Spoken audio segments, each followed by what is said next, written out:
ഈ എരപ്പൻ പ്രധാനമന്ത്രിക്ക് അറിയില്ല എവിടെ നിന്നാണ് ഇന്ത്യ വന്നത് എന്ന്. എത്ര ദാരിദ്ര്യമായിരുന്നു ഇന്ത്യയിലെന്ന്. ബന്നിന്റെ മുകളിൽ മുന്തിരി വച്ച പോലെ ഈ ചീർത്തു വീർത്ത അമിഷയൊക്കെ കയറിയിരിക്കുന്ന ഇന്ത്യ എവിടുന്നാ വന്നത് എന്നറിയില്ല നിങ്ങൾക്ക്. ദാരിദ്ര്യത്തിനെയും കഷ്ടപ്പാടിനെയും ഇന്ത്യ അതിജീവിച്ചത് മതത്തിന്റെ പേരിലല്ല, മനുഷ്യന്റെ പേരിലാണ്. അവിടെ എല്ലാവരും ഉണ്ടായിരുന്നു, ഹിന്ദുവും മുസ്ലിമും ക്രിസ്ത്യാനിയും സിഖുകാരനും ഒക്കെ. നിന്റെ മതത്തിന്റെ മനസ്സിലെ വിഷം കൊണ്ട് അവരെ അങ്ങ് പറിച്ചു കളയാൻ നീ ഇനിയും 1000 തന്തമാർക്ക് ജനിക്കേണ്ടി വരുമെന്ന് നിങ്ങൾ മനസ്സിലാക്കിക്കോ. ഇത് ഇന്ത്യയാണ്. ഒരു 2ാം സ്വാതന്ത്ര്യ സമരത്തിൽ പങ്കെടുക്കാൻ കഴിഞ്ഞവരാണ് ഞങ്ങളെന്ന് ഈ പുതിയ തലമുറയിലെ കുട്ടികൾ അഭിമാനിക്കുന്നു. ആ കുട്ടികൾക്ക് അഭിമാനമുണ്ട്. ഇന്ത്യയെ തിരിച്ചു പിടിക്കാനുള്ള സമരമാണിത്. ഒറ്റുകാർ വരുമ്പോൾ ജാഗ്രതയായിരിക്കുക, ജാഗ്രവത്തായി നിൽക്കുക, അവർക്കെതിരെ പൊരുതാനുള്ള കരുത്തായി മനസ്സിൽ സൂക്ഷിക്കുക. സമരങ്ങൾ അവസാനിച്ച് വീട്ടിൽ പോയാലും നെഞ്ചിൻ കൂട്ടിലെ രാഷ്ട്രീയത്തിന്റെ നെരിപ്പോട് കെടുത്താതെ ഇരിക്കുക. നമ്മളുടെ നാട് ലോകത്തിലെ ഏറ്റവും ശ്രദ്ധേയമായ രാജ്യങ്ങളിലൊന്നാണ്. കഴിഞ്ഞ ആഴ്ചയിൽ സ്വിറ്റ്സർലൻഡിൽ നടന്ന വേൾഡ് എക്കണോമിക് ഫോറത്തിനകത്ത് ലോകത്തിലെ ശതകോടീശ്വരൻ എന്ന് വിളിക്കുന്ന ലോകധനാഢ്യന്മാരിലെ ശ്രദ്ധേയനായ ജോർജ് സോറൻ അദ്ദേഹത്തിൻ്റെ പ്രസംഗം ആരംഭിച്ചത് ഇന്ത്യയെ അഭിസംബോധന ചെയ്യുമ്പോൾ ഗ്രേറ്റ് ഇന്ത്യ എന്ന് പറഞ്ഞുകൊണ്ടാണ്. ഇന്ത്യയെ ലോകം മുഴുവൻ വിളിക്കുന്നത് ഇന്ത്യ മഹാരാജ്യം എന്നാണ്. എന്തിനാണ് ലോകം ഇന്ത്യയെ ഒരു മഹാരാജ്യം എന്ന് വിളിക്കുന്നത്? മാത്രം വലിയ മഹാകാര്യം എന്താണ് ഇന്ത്യയിലുണ്ട് എന്നവർ വിചാരിക്കുന്നത്? ഈ രാജ്യത്തിൻ്റെ വിസ്തൃതമായ ഭൂപ്രകൃതിയാണോ അങ്ങനെ വിളിക്കാൻ അവരെ പ്രേരിപ്പിക്കുന്നത്? ഈ രാജ്യത്തിലെ മനോഹരമായ കൃഷിയിടങ്ങളും വയലേലകളും, ഈ രാജ്യത്തിലെ ലോകത്തിൽ മറ്റു രാജ്യങ്ങളിൽ കുറവായ ജനസംഖ്യയും പൗരന്മാരുടെ കർമ്മശേഷിയും സാമ്പത്തികമായ കരുത്തും സൈന്യത്തിൻ്റെ വലിപ്പവും ഒക്കെയാണോ ലോകത്തിൻ്റെ മുമ്പിൽ ഇന്ത്യ ഒരു മഹാരാജ്യമായി നിൽക്കാനുള്ള യോഗ്യത എന്ന് പറയുന്നത്? അല്ല. ആ കഴിവുകളുള്ള ഒരുപാട് രാഷ്ട്രങ്ങൾ ലോകത്തിലെ മറ്റ് ഒരുപാട് രാജ്യങ്ങൾക്കുണ്ട്, ഒരുപാട് രാഷ്ട്രങ്ങളുണ്ട്. അവർക്കൊക്കെ ഈ പ്രത്യേകതകളുമുണ്ട്. ലോകത്തിൻ്റെ മുമ്പിൽ ഇന്ത്യ വ്യത്യസ്തമാകുന്നത്, വ്യതിരിക്തമായി നിൽക്കുന്നത് ഇന്ത്യയുടെ മഹോന്നതമായ ഭരണഘടന കൊണ്ടാണ്. ഇന്ത്യ പ്രതിനിധാനം ചെയ്യുന്ന വ്യത്യസ്തമായ നിരീക്ഷണങ്ങൾ കൊണ്ടും കാഴ്ചപ്പാടും കൊണ്ടാണ്. ഇന്ത്യ ഒരു തിയോക്രാറ്റിക് സ്റ്റേറ്റ് അല്ല, മതാധിഷ്ഠിതമായ ഒരു രാജ്യമല്ല. എന്നാൽ ഇന്ത്യ എല്ലാ മതങ്ങളെയും ഉൾക്കൊള്ളുന്ന ഒരു രാജ്യമാണ്. ഏത് മതത്തിൽ വിശ്വസിക്കാനും പ്രചരിപ്പിക്കാനും വിശ്വസിക്കാതിരിക്കാനും സ്വാതന്ത്ര്യമുള്ള ഒരു രാജ്യമാണ് ഇന്ത്യ. മതാധിഷ്ഠിതമല്ല ഇന്ത്യ, എന്നാൽ എല്ലാ മതങ്ങളും ഉള്ളതാണ് ഇന്ത്യ. ഈ രാജ്യം ഭൂരിപക്ഷമുള്ളവരുടേത് അല്ല. ഭൂരിപക്ഷമുള്ളവർക്ക് ഈ രാജ്യം ഭരിക്കാം, ഭൂരിപക്ഷമുള്ളവരാണ് രാജ്യം ഭരിക്കുന്നത്. പക്ഷെ എന്നു കരുതി രാജ്യം ഭരിക്കുന്നവൻ്റെതല്ല. അതുകൊണ്ടാണ് രാജ്യം ഭരിക്കുന്നവനെയൊക്കെ 5 വർഷം കഴിയുമ്പോൾ നമ്മൾ ജനങ്ങൾ തെരുവിലിറക്കി അവനെ വീണ്ടും ഹിതപരിശോധന നടത്തുന്നത്. ഭരിക്കുന്നവൻ്റെതായിരുന്നു രാജ്യമെങ്കിൽ അവൻ പിന്നെയും തുടർന്ന് ഭരിക്കുമായിരുന്നു. അങ്ങനെയെങ്കിൽ ഈ രാജ്യം കോൺഗ്രസിന്റെ കൈകളിൽ ആയി പോകുമായിരുന്നു. അവർ മാത്രമേ ഇന്ത്യ ഭരിക്കാൻ കഴിയുമായിരുന്നുള്ളൂ. ഭൂരിപക്ഷമുള്ളവൻ്റെതുമല്ല ഇന്ത്യ, ഭരിക്കുന്നവൻ്റെതുമല്ല ഇന്ത്യ, ഭരണീയരുടേതാണ് ഇന്ത്യ. ഈ രാജ്യത്തിലെ ചില പദപ്രയോഗങ്ങൾക്ക്, ഇംഗ്ലീഷിലെ പദപ്രയോഗങ്ങൾക്ക് പോലും ഇന്ത്യയുടെ ഒരു പരിപ്രേക്ഷ്യമുണ്ട്. ഇന്ത്യ മാത്രം ഉണ്ടാക്കി വെക്കുന്ന ചില പരിപ്രേക്ഷ്യം. സെക്യുലാരിസം എന്ന് പറയുന്നത് ലോകത്തിലെ ഏത് രാഷ്ട്രത്തിൽ നിങ്ങൾ പോയി നോക്കിയാലും അത് മതനിരാസമാണ്. യൂറോപ്പിൽ പോയാൽ സെക്യുലാരിസം മതരഹിതമാണ്, മതമില്ലാത്തതാണ്. ഇന്ത്യ ഉപയോഗിക്കുന്ന സെക്യുലാരിസം എന്ന പദത്തിന് മതേതരത്വം എന്നാണ് അർത്ഥം. മതത്തെ, വ്യത്യസ്ത മതങ്ങൾ ചേർന്ന് നിൽക്കുന്ന ഒന്നായിട്ടാണ് ഇന്ത്യയുടെ മതേതരത്വം എന്ന് പറയുന്നതിന് നമ്മൾ കൊടുക്കുന്ന അർത്ഥം എന്ന് പറയുന്നത്. We the people of India എന്ന് നമ്മൾ ഭരണഘടനയിൽ ആദ്യം വായിക്കുകയാണ്. വി എന്ന് പറയുന്ന രണ്ട് അക്ഷരങ്ങൾക്ക് നമ്മൾ കൊടുക്കുന്ന ഒരു അർത്ഥമുണ്ട്. ഇന്ത്യൻ പരിപ്രേക്ഷ്യത്തിൽ അതിനർത്ഥം ഞങ്ങളെന്നല്ല, നമ്മളെന്നാണ്. നമ്മൾ, മാറ്റി നിർത്താൻ ആരുമില്ലാത്ത നമ്മൾ, അപ്പുറത്ത് നിൽക്കാൻ ആരുമില്ലാത്ത നമ്മൾ, നമ്മളെല്ലാവരും ഇന്ത്യക്കാർ. ഭാഷക്ക് ഇന്ത്യയുടെ പരിപ്രേക്ഷ്യമുണ്ട്, ചില സംജ്ഞകൾക്ക് ഇന്ത്യയുടെ പരിപ്രേക്ഷ്യമുണ്ട്. ഇന്ത്യ ലോകത്തിൽ ഒരു രാജ്യത്തിനും കാണിക്കാനാവാത്ത വണ്ണമുള്ള വൈവിധ്യങ്ങളുടെ നാടാണ്. ഇന്ത്യയെ വ്യത്യസ്തമാക്കി നിർത്തുന്നത് ഈ വലിയ മനോഹരമായ കാഴ്ചപ്പാടുകളാണ്. പ്ലൂറലിസം എന്ന് പറയുന്നത്, അതിന് നിങ്ങൾ പുതിയ ഡിക്ഷണറിയിൽ അതിൻ്റെ അർത്ഥം നിങ്ങളൊന്ന് പരിശോധിച്ച് നോക്ക്. അതിൻ്റെ അർത്ഥം എന്താണെന്ന് അറിയുമോ? പോളിഫോണി എന്നാണ്. എന്താണ് പോളിഫോണി? പോളിഫോണി എന്ന് പറയുന്നത് ഒരു സംഗീത ശില്പമാണ്. എത്ര മനോഹരമായിട്ടാണ് ഇന്ത്യയിലെ ഈ ഭരണഘടനയെ ഉണ്ടാക്കുമ്പോൾ എത്ര സൂക്ഷ്മതയോടെയാണ് ഓരോ പദങ്ങളും പ്രയോഗിച്ചിരിക്കുന്നത് എന്ന് ഇന്ത്യയെ പഠിക്കാൻ ശ്രമിക്കുന്ന കുട്ടികൾ പരിശോധിക്കേണ്ടതാണ്. പോളിഫോണി ഒരു സംഗീത ശില്പമാണ്. എങ്ങനെയാണത്?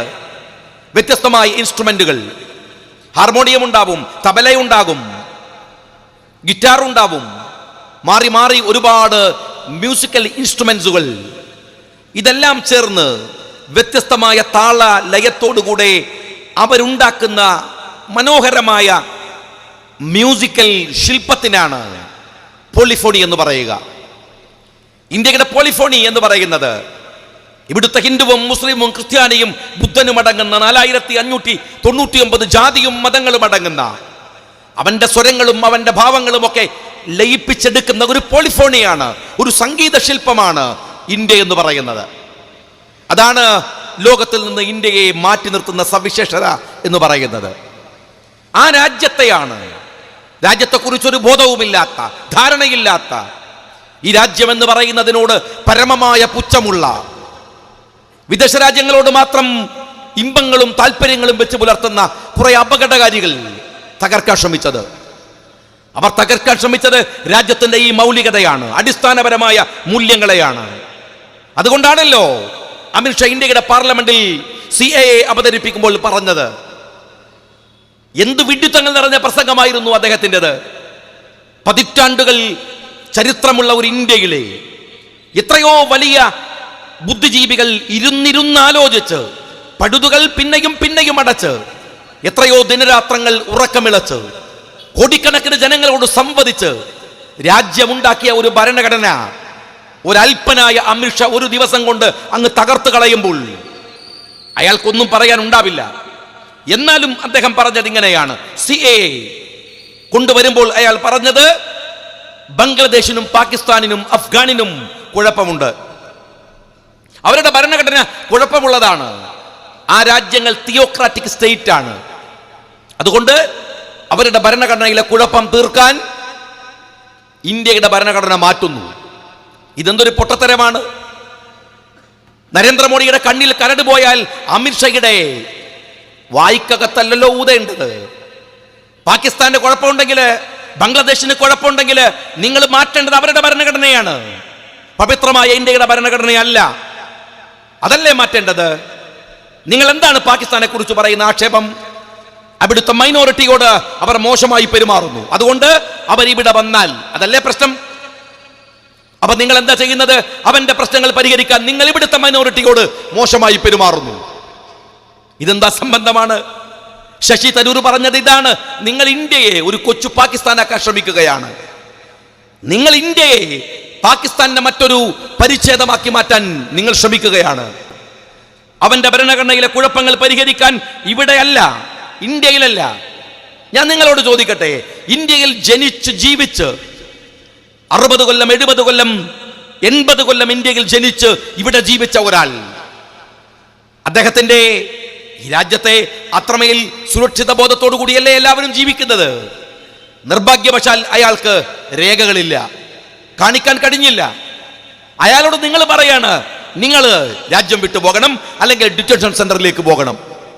ഏത് കാലത്ത് ഇന്ത്യയും പാകിസ്ഥാനും തമ്മിൽ യുദ്ധം നടക്കുമ്പോൾ അയാൾ ഇന്ത്യയുടെ കൂടെയുണ്ട്. കാർഗിലിൽ യുദ്ധം നയിക്കുമ്പോൾ അയാൾ ഇന്ത്യയുടെ സേനയുടെ മുമ്പിൽ തോക്ക് പിടിച്ചുണ്ട്. പക്ഷെ രേഖയില്ല. അതുകൊണ്ട് പറയുന്നു, നിങ്ങൾ പാകിസ്ഥാനിൽ അല്ലെങ്കിൽ ഇവിടെ ജീവിക്കേണ്ടവനല്ല. ഇന്ത്യയും പാകിസ്ഥാനും തമ്മിൽ യുദ്ധം നടക്കുമ്പോൾ ഇന്ത്യക്കെതിരെ നിന്ന ഒരാൾ, ഇന്ത്യക്കെതിരായി പട നയിച്ച ഒരാൾ പാകിസ്ഥാനിൽ നിന്ന് ഇന്ത്യയിലേക്ക് വന്നാൽ ഈ രാജ്യം അയാൾക്ക് രേഖയുണ്ടാക്കി കൊടുക്കും. എന്തുമാത്രം രസകരമാണ് ഈ രാജ്യത്ത് വരുത്തിയിട്ടുള്ള ഭരണഘടന എന്ന് മാറ്റം എന്ന് പറയുന്നത്. ഈ രാജ്യത്ത് ജീവിച്ചവർക്ക് രേഖയില്ലെങ്കിൽ ഡിറ്റൻഷൻ സെന്റർ, ഈ രാജ്യത്തു തന്നെ ജീവിക്കാത്തവന് ഈ രാജ്യം രേഖയുണ്ടാക്കി കൊടുക്കും. എന്തെല്ലാം അസംബന്ധങ്ങളാണ് നിങ്ങൾ പറയാൻ ശ്രമിക്കുന്നത്. മറ്റൊന്ന്, മതത്തെ ഒരു ക്രിമിനൽ ശിക്ഷാവിധിക്ക് മതമെന്നതിനെ കാരണമാക്കാൻ എങ്ങനെയാണ് കഴിയുക? ഞാൻ ചോദിക്കുന്നത്, മതം എന്ന് പറയുന്നത് എന്താണ്? നിങ്ങൾ അയാൾ ക്രിസ്ത്യാനിയാണ് എന്നതുകൊണ്ട് അയാളെ തൂക്കിക്കൊല്ലാൻ വിധിച്ചു എന്ന് വെക്കുക.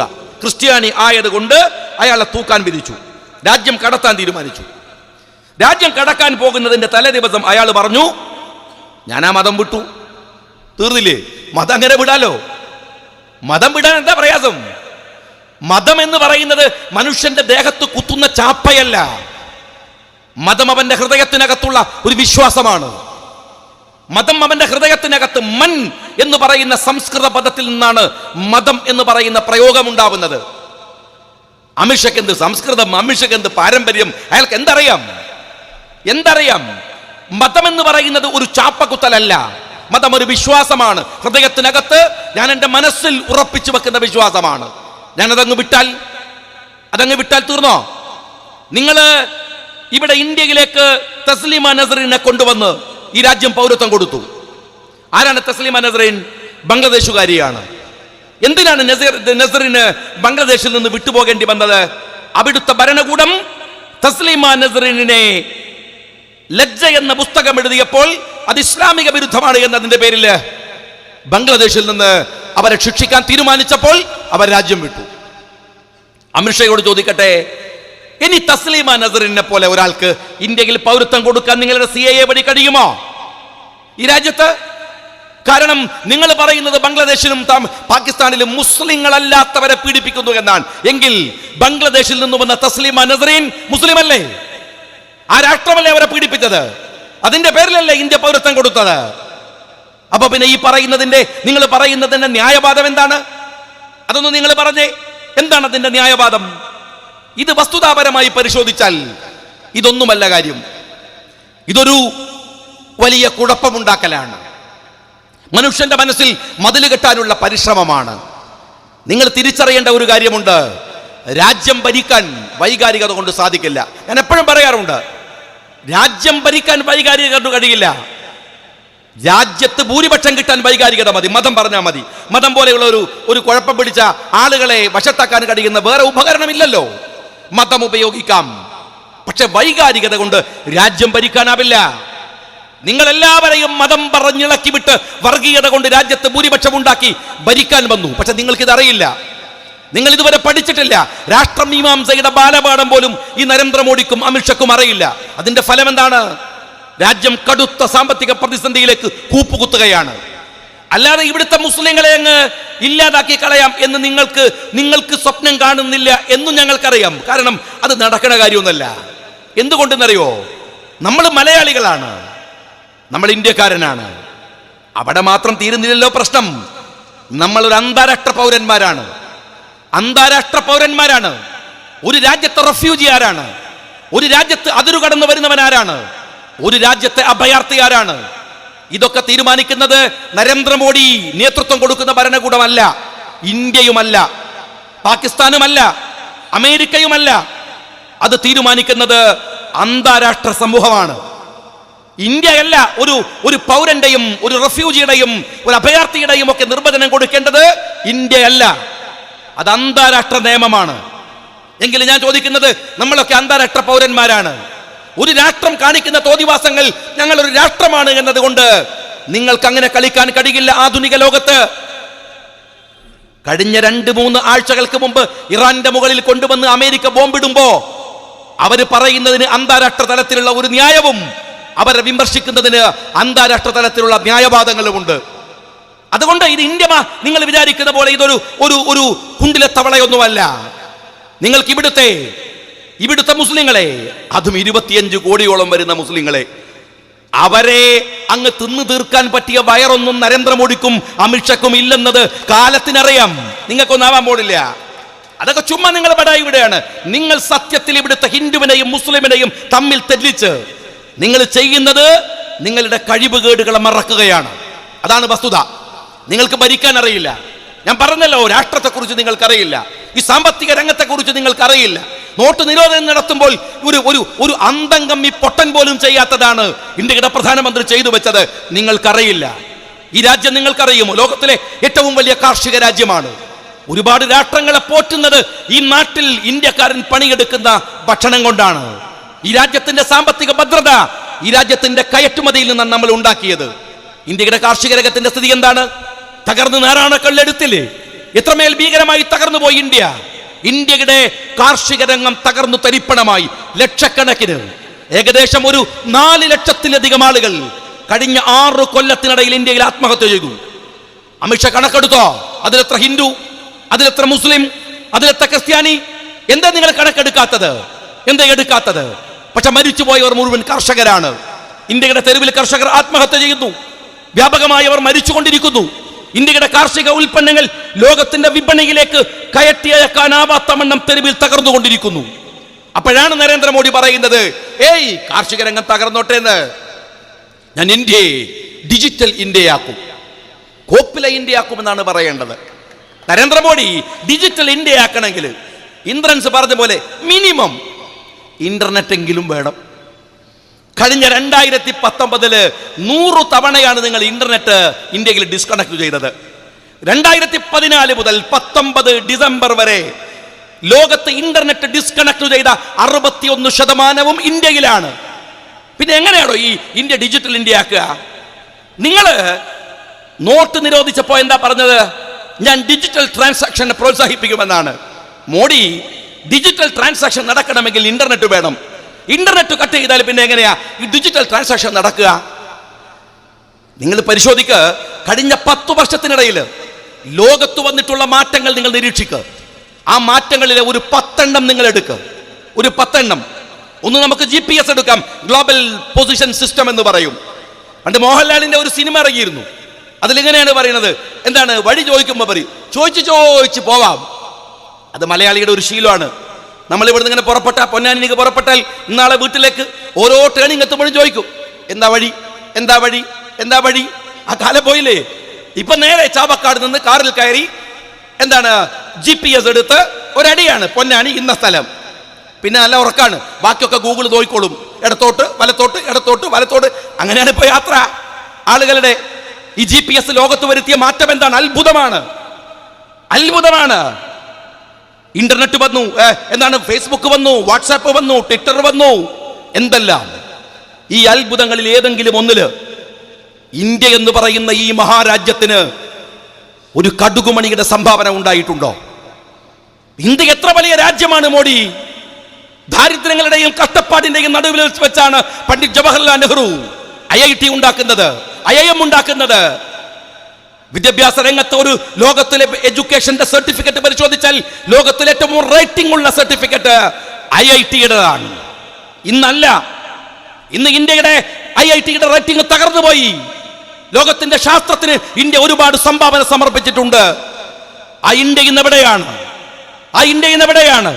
കഴിഞ്ഞ 10 വർഷം ലോകത്ത് നടന്ന ഒരു മാറ്റത്തിലും നിങ്ങൾക്ക് പങ്കാളിത്തം ഉണ്ടാക്കാൻ കഴിഞ്ഞില്ല എന്നാണ് വാഷിംഗ്ടൺ പോസ്റ്റ്, ലോകത്തിലെ ഏറ്റവും പ്രസിദ്ധമായ പത്രങ്ങളിലൊന്ന്, 2010 എഴുതി. ഇന്ത്യ ഇതാ ലോകത്തിലെ ചാമ്പ്യന്മാരാവുകയാണ്. വരുന്ന കാലത്ത് ഇന്ത്യയാണ് ലോകത്തെ നയിക്കാൻ പോകുന്നത്. 2026 ആകുമ്പോഴേക്കും ഇന്ത്യ ജർമ്മനിയെ മറികടക്കും. 2010 എഴുതിയതാണ്. പക്ഷെ വാഷിംഗ്ടൺ പോസ്റ്റിന് മനസ്സിലായില്ല. അതിനിടയിൽ ഈ 2 പൊട്ടന്മാർ വന്ന് ഇന്ത്യ ഭരിച്ചു കളയുമെന്ന് അന്ന് അവർ മനസ്സിലാക്കിയില്ല. എവിടൊക്കെ നമ്മൾ കൂപ്പുകുത്തിയിരിക്കുന്നത്? 2026 ജർമ്മനിയെ മറികടക്കും എന്ന് പറഞ്ഞ ഇന്ത്യ ലോകത്തിലെ GDP-യിൽ ബംഗ്ലാദേശിനേക്കാൾ 5% കുറവായി നമ്മൾ നിൽക്കുകയാണ്. ബംഗ്ലാദേശിന്റെ വിദേശകാര്യമന്ത്രി പറഞ്ഞു, നിങ്ങൾ പറയുന്നത് ഇവിടുന്ന് ഇന്ത്യയിലേക്ക് നുഴഞ്ഞു കയറുന്നു എന്നല്ലേ? എന്നാ സൂക്ഷിച്ചോളൂ, ഞങ്ങൾ ആരും ഇന്ത്യയിലേക്ക് വരാൻ പോണില്ല. കാരണം അവിടുത്തെ GDP തകർന്ന് നാരായണക്കല്ലെടുത്തിരിക്കുന്നു. ഇവിടെ ഞങ്ങൾ സാമ്പത്തികമായി പുരോഗമിക്കുകയാണ്. അതുകൊണ്ട് ഇങ്ങോട്ട് കടന്നു വരരുത്. ഈ അപമാനം സഹിക്കേണ്ടി വന്നത് നിങ്ങളുടെ വില കുറഞ്ഞ രാഷ്ട്രീയ കളികൾ കൊണ്ടാണ് എന്ന് നിങ്ങൾ മനസ്സിലാക്കണം. ഇനി മറ്റൊന്ന് ഞാൻ ചോദിക്കട്ടെ, ഇന്ത്യക്ക് വേണ്ടി നിങ്ങൾ ഭരിച്ചില്ല, എന്നാൽ നിങ്ങൾ ഹിന്ദുക്കൾക്ക് വേണ്ടി ഭരിച്ചോ? ഹിന്ദുക്കൾക്ക് വേണ്ടി നിങ്ങൾ പറയുന്നത് ഞങ്ങൾ ഹിന്ദുക്കളുടെ പാർട്ടിയാണ് എന്നാണ്. അല്ലത് ഞങ്ങൾക്കറിയാം. കാരണം നിങ്ങളുടേത് കൃത്യമായി ഈ ഹിന്ദുത്വ പൊളിറ്റിക്സ് ആണ്. ഹിന്ദുത്വ എന്ന് പറയുന്നത് രാഷ്ട്രീയമാണ്. അതിൽ മതമൊന്നുമില്ല, അതിൽ മതമില്ല. അത് ഹിന്ദുക്കൾക്ക് വേണ്ടിയുമല്ല. ഹിന്ദുയിസം എന്ന് പറയുന്നത് ഗാന്ധിജിയുടേതാണ്, ബാപ്പുജിയുടേതാണ്. അവസാനത്തെ ശ്വാസം തന്നിൽ നിന്ന് പിരിഞ്ഞു പോകുന്ന നിമിഷത്തിലും റാം റാം എന്ന് പറഞ്ഞു മരിച്ചുപോയ ബാപ്പുജിയാണ് സനാതനനായ ഹിന്ദു എന്ന് പറയുന്നത്. നിങ്ങൾ ഹിന്ദു അല്ല, നിങ്ങൾ ഹിന്ദുത്വ രാഷ്ട്രീയമാണ്, സവർക്കറുടെ രാഷ്ട്രീയമാണ്. എന്നാലും വാദത്തിന് വേണ്ടി ഞാൻ സമ്മതിക്കട്ടെ, നിങ്ങൾ ഹിന്ദുക്കൾക്ക് വേണ്ടിയാണ് ഭരിക്കുന്നത് എങ്കിൽ ഞാൻ നിങ്ങളോട് ചോദിക്കുന്നത്, കഴിഞ്ഞ 6 വർഷം നിങ്ങൾ എന്താ ചെയ്യേണ്ടിയിരുന്നത്? ഇന്ത്യയിലെ ഹിന്ദു സമൂഹം എന്ന് പറയുന്നതിന് ലോകത്തിലൊരു മാനമുണ്ട്. എന്താണ് ആ മാനം? ലോകത്തിൽ മറ്റാരും പറയാത്തത് പലതും ഈ രാജ്യത്തെ ഹിന്ദുക്കൾ പറഞ്ഞിട്ടുണ്ട്. അത് വസുദേവ കുടുംബകം എന്നാണ്.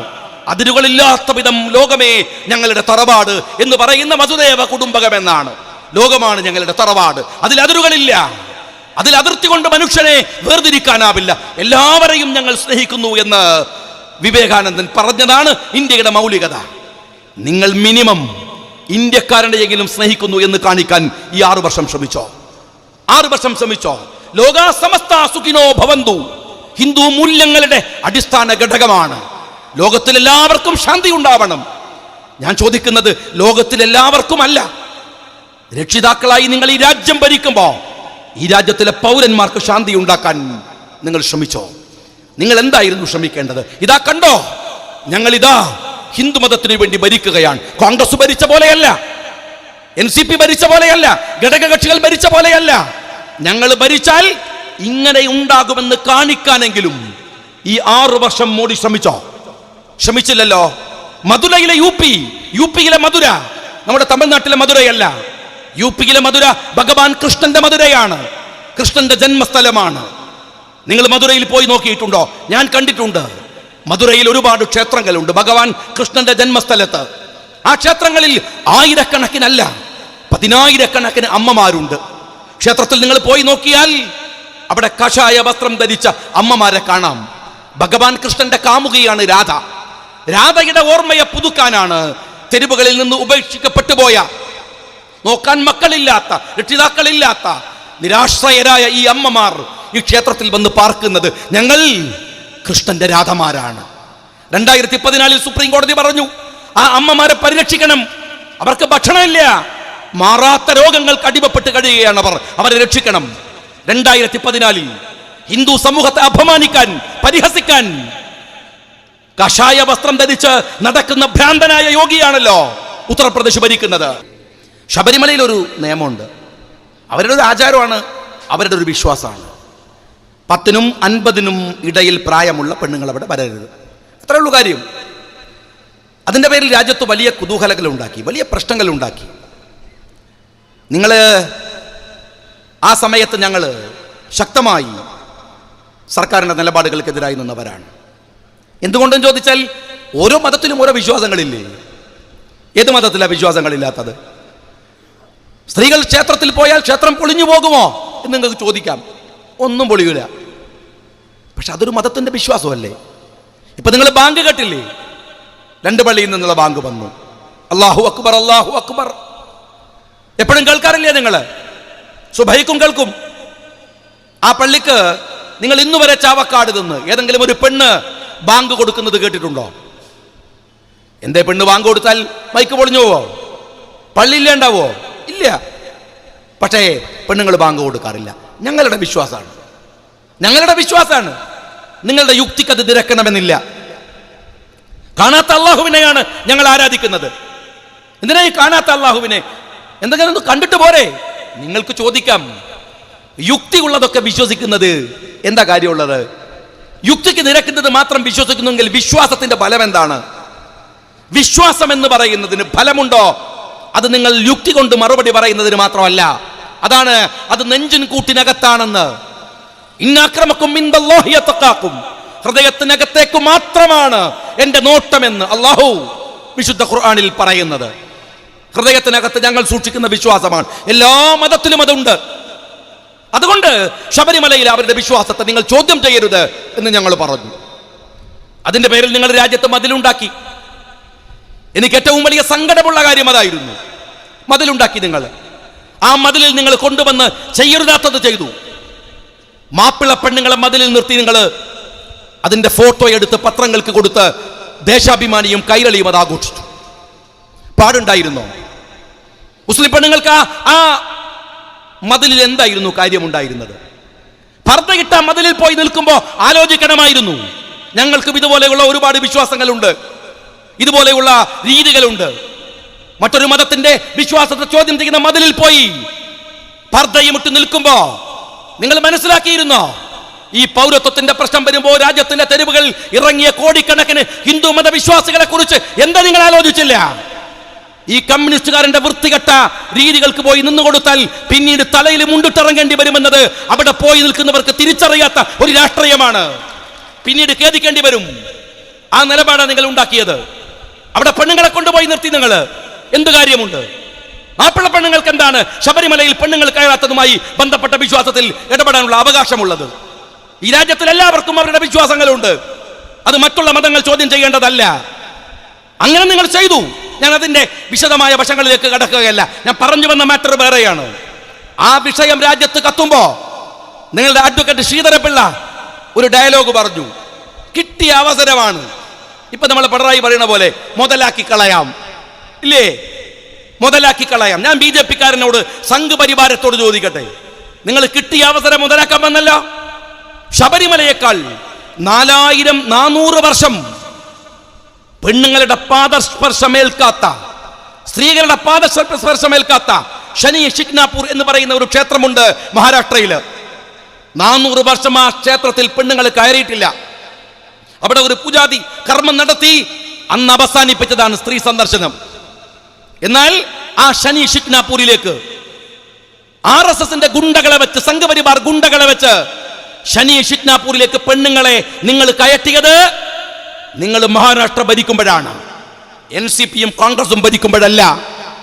നിങ്ങൾ ഭരിക്കുമ്പോ ആ നിങ്ങളാണ് ഇവിടുത്തെ ഹിന്ദുക്കൾക്ക് വേണ്ടി നിൽക്കുന്നു എന്ന് പറയാൻ നിങ്ങൾ ശ്രമിക്കുന്നത്. നിങ്ങൾക്ക് യഥാർത്ഥത്തിൽ നിങ്ങളുടെ മനസ്സിനകത്തുള്ളത് അധികാരധുരയല്ലാതെ, അധികാരത്തിന്റെ താല്പര്യമല്ലാതെ മറ്റൊന്നുമല്ല. അല്ലായിരുന്നുവെങ്കിൽ നിങ്ങളുടെ ഒരു കേന്ദ്രമന്ത്രിയുടെ ഡയലോഗ് നിങ്ങൾ കേട്ടതല്ലേ? എന്താ നിങ്ങൾ പറഞ്ഞത്? ഞങ്ങളുടെ മാതൃക ഇസ്രയേലാണ്. എന്റെ BJP-കാരാ, തന്റെ വീട്ടിൽ കുട്ടികൾ പഠിക്കുന്ന സ്കൂളിലെ ആ ഭൂപടമുണ്ടെങ്കിൽ ഒന്ന് എടുത്തു നിവർത്തി നോക്ക് രാത്രി പോയിട്ട്. അത് നോക്കിയാൽ നിങ്ങൾ ഇസ്രായേൽ എവിടെയെന്ന് ഭൂതക്കണ്ണാടി വെച്ചൊന്ന് തിരഞ്ഞു നോക്ക്. ആ ഭൂപടത്തിൽ ഒരു പൊട്ടുപോലെ നിങ്ങൾക്ക് കാണാൻ കഴിയും ഇസ്രായേൽ എന്ന രാജ്യത്തെ. എന്നിട്ട് നീ പാർക്കുന്ന ഇന്ത്യ ഒന്ന് നോക്ക്. ആ ഭൂപടത്തിൽ നെഞ്ചു വിരിച്ചു നിൽക്കുന്ന ഒരു വലിയ ഉപഭൂഖണ്ഡത്തിന്റെ പേരാണ് ഇന്ത്യ മഹാരാജ്യം എന്ന് പറയുന്നത്. ഇവിടെയാണ് കൃഷ്ണൻ ജനിച്ചത്, ഇവിടെയാണ് ഗാന്ധിജി ജനിച്ചത്, ഇവിടെയാണ് വിശ്വനാഥൻ ജനിച്ചത്, ഇവിടെയാണ് രാമൻ ജനിച്ചത്, ഇവിടെയാണ് വാൽമീകി ജനിച്ചത്, ഇവിടെയാണ് വ്യാസൻ ജനിച്ചത്, ഇവിടെയാണ് വിവേകാനന്ദൻ ജനിച്ചത്. തനിക്ക് ഈ രാജ്യത്തോട് വെറുപ്പാണ് അല്ലേ? നിന്റെ മാതൃക ഇസ്രായേലാണ്. മനുഷ്യന്റെ ചോര കൊണ്ട് കുടിക്കുന്ന ഇസ്രായേല്. മാനുഷാദ എന്ന് പാടിയ വാൽമീകിയുടെ ഇന്ത്യ നിനക്ക് വെറുപ്പാണ്. നിനക്കിഷ്ടം ഇസ്രായേലിനോടാണ്. നിങ്ങളുടെ താല്പര്യങ്ങൾ എന്താണ് എന്ന് പരിശോധിക്കാൻ അതിനെ കൂടുതൽ പോകേണ്ട കാര്യമല്ല. ആ ഇസ്രായേലിനെ മാതൃകയാക്കിക്കോ. നീ കുഴപ്പമില്ല. ഇസ്രായേൽ പറയുന്ന പോലെ ലിസ്റ്റൊക്കെ ഉണ്ടാക്കിക്കോ. ആ ലിസ്റ്റൊക്കെ നിങ്ങൾ ഉണ്ടാക്കിക്കോ. പക്ഷെ ഇസ്രായേൽ വിചാരിച്ചാലൊന്നും ഒരു ജനതയെ നിഷ്കാസനം ചെയ്യാൻ കഴിയില്ല എന്ന് അവർ ഫലസ്തീനിലെ മുസ്ലിങ്ങൾക്ക് മുമ്പിൽ തോറ്റുമുട്ടുമടക്കി നിൽക്കുന്നത് നിങ്ങൾ കണ്ടുകൊണ്ടിരിക്കുകയാണ്. വിരല് കൊണ്ടെണ്ണി തീർക്കാം ഫലസ്തീനിലെ മുസ്ലിങ്ങളെ, വിരല് കൊണ്ടെണ്ണി തീർക്കാം. ലോകത്തെ കെടുകിട വിറപ്പിക്കുന്ന ബുദ്ധിരാക്ഷസന്മാർ ഈ ഇസ്രായേലികൾ, ജൂതന്മാർ, ഈ നെതന്യാഹു എത്ര വർഷമായിടോ ചെയ്യുന്നത്? എന്തെല്ലാം അക്രമങ്ങൾ നടത്തി. എന്നിട്ട് വിരല് കൊണ്ട് എണ്ണി തീർക്കാവുന്ന ആ ഫലസ്തീനിലെ അവിടുത്തെ ജനതയെ നിങ്ങൾക്ക് നിഷ്കാസനം ചെയ്യാൻ കഴിയാന്നിട്ടാണ് 25 കോടി ജനങ്ങളെ അങ്ങ് മൂക്കിൽ വലിച്ചു കളയാമെന്ന് കരുതി ഇസ്രായേലിന്റെ ലിസ്റ്റും വാങ്ങി നിങ്ങൾ ഇന്ത്യയിലേക്ക് വരുന്നത്. അസംബന്ധമാണിത്, അസംബന്ധമാണ്. നിങ്ങൾ അവരെ കുറിച്ച് പഠിക്കാത്തതിന്റെ കുഴപ്പമാണ്. നിങ്ങൾ എന്താ കരുതിയത്? 2002 ഗുജറാത്താണ് ഇന്ത്യ എന്നാണോ? 2002 ഗുജറാത്താണ് ഇന്ത്യ എന്ന് വിചാരിച്ചു. 12,000 പേരെ ചുട്ടുകൊന്ന് മോദി എന്ന് പറയുന്ന രാക്ഷസനങ്ങ് ഭരിച്ചു തിമർത്തപ്പോ ഗുജറാത്തിൽ ആരും ശബ്ദിച്ചില്ല. ഭയപ്പെട്ടു പോയി ആ ജനത. ആരും ഒന്നും മിണ്ടിയില്ല. മിണ്ടാൻ വന്നവരെ നിങ്ങൾ അങ്ങ് തീർത്തു കളഞ്ഞു. നിങ്ങൾ വിചാരിച്ചു ഇന്ത്യ എന്ന് പറയുന്നത് ആ ഗുജറാത്ത് മാത്രമാണെന്ന്. അതല്ലെന്ന് തെളിയിച്ചു. ഞാൻ നിങ്ങളോട് ചോദിക്കട്ടെ, ഈ നാട്ടിലെ എല്ലാവരും നോട്ട് നിരോധനം വന്നപ്പോൾ നമ്മളൊക്കെ ബുദ്ധിമുട്ടി. എത്ര പേരാണ് ക്യൂവിൽ നിന്ന് തല ചുറ്റി വീണു മരിച്ചു പോയത്? എത്ര പേരാണ് സങ്കടപ്പെട്ട് ആത്മഹത്യ ചെയ്തത്? ഈ രാജ്യത്തിലെ കോടിക്കണക്കിന് വരുന്ന ഹിന്ദുക്കളെയല്ലേ അത് ഏറ്റവും ആദ്യം ബാധിച്ചത്. എന്നിട്ട് ഏതെങ്കിലും ഒരു തെരുവിൽ പ്രകടനം നടന്നോ? ആരെങ്കിലും രാജ്യത്ത് ഇറങ്ങി വന്നോ? ഇല്ല. എന്നാൽ CAA കൊണ്ടുവന്നപ്പോ ഈ രാജ്യത്തിന്റെ തെരുവിലേക്ക് ആദ്യം ചാടിയിറങ്ങിയത് ഇവിടുത്തെ ഹിന്ദുക്കളാണ്. അവരുടെ സഹോദരന്മാർക്ക് ഒരു ബുദ്ധിമുട്ട് വന്നു എന്ന് വന്നപ്പോ തങ്ങൾക്ക് നേരിട്ട് അനുഭവിച്ച നോട്ട് നിരോധനത്തിൽ പോലും പുറത്തിറങ്ങി വരാത്ത ഹിന്ദുക്കൾ CAA കൊണ്ടുവന്ന മുസ്ലിങ്ങൾക്കെതിരെ ഒരു നിയമം ഉണ്ടാക്കാൻ അമിത്ഷാ ശ്രമിച്ചപ്പോ ഇന്ത്യയുടെ തെരുവുകൾ കീഴടക്കിയത് ഈ ഹിന്ദു സഹോദരന്മാരാണ്. അവരാണ് സമരത്തിന്റെ മുൻപന്തിയിൽ ഉണ്ടായിരുന്നത്. എല്ലായിടത്തും കപിൽ സിബൽ ഹിന്ദുവാണ്, അതിന് വന്ന് ശശി തരൂർ ഹിന്ദുവാണ്, ജയറാം രമേശ് ഹിന്ദുവാണ്, രാഹുൽ ഗാന്ധി ഹിന്ദുവാണ്, പ്രിയങ്ക ഗാന്ധി ഹിന്ദുവാണ്, രാമചന്ദ്ര ഗുഹ ഹിന്ദുവാണ്, രമേശ് ചെന്നിത്തല ഹിന്ദുവാണ്, മമതാ ബാനർജി ഹിന്ദുവാണ്, കമൽഹാസൻ ഹിന്ദുവാണ്, സ്റ്റാലിൻ ഹിന്ദുവാണ്. എന്നാൽ മിസ്റ്റർ അമിത്ഷാ താനൊരു ഹിന്ദുവല്ല, താനൊരു ജൈനൻ മാത്രമാണ്. താനൊരു ജൈനനാണ്. ഇന്ത്യയിലെ മൈനോറിറ്റിയായ ജൈന സമുദായത്തിൽപ്പെട്ട ആളാണ് നീ. നിന്റെ പിന്തുണ ഞങ്ങൾക്ക് ആവശ്യമില്ല.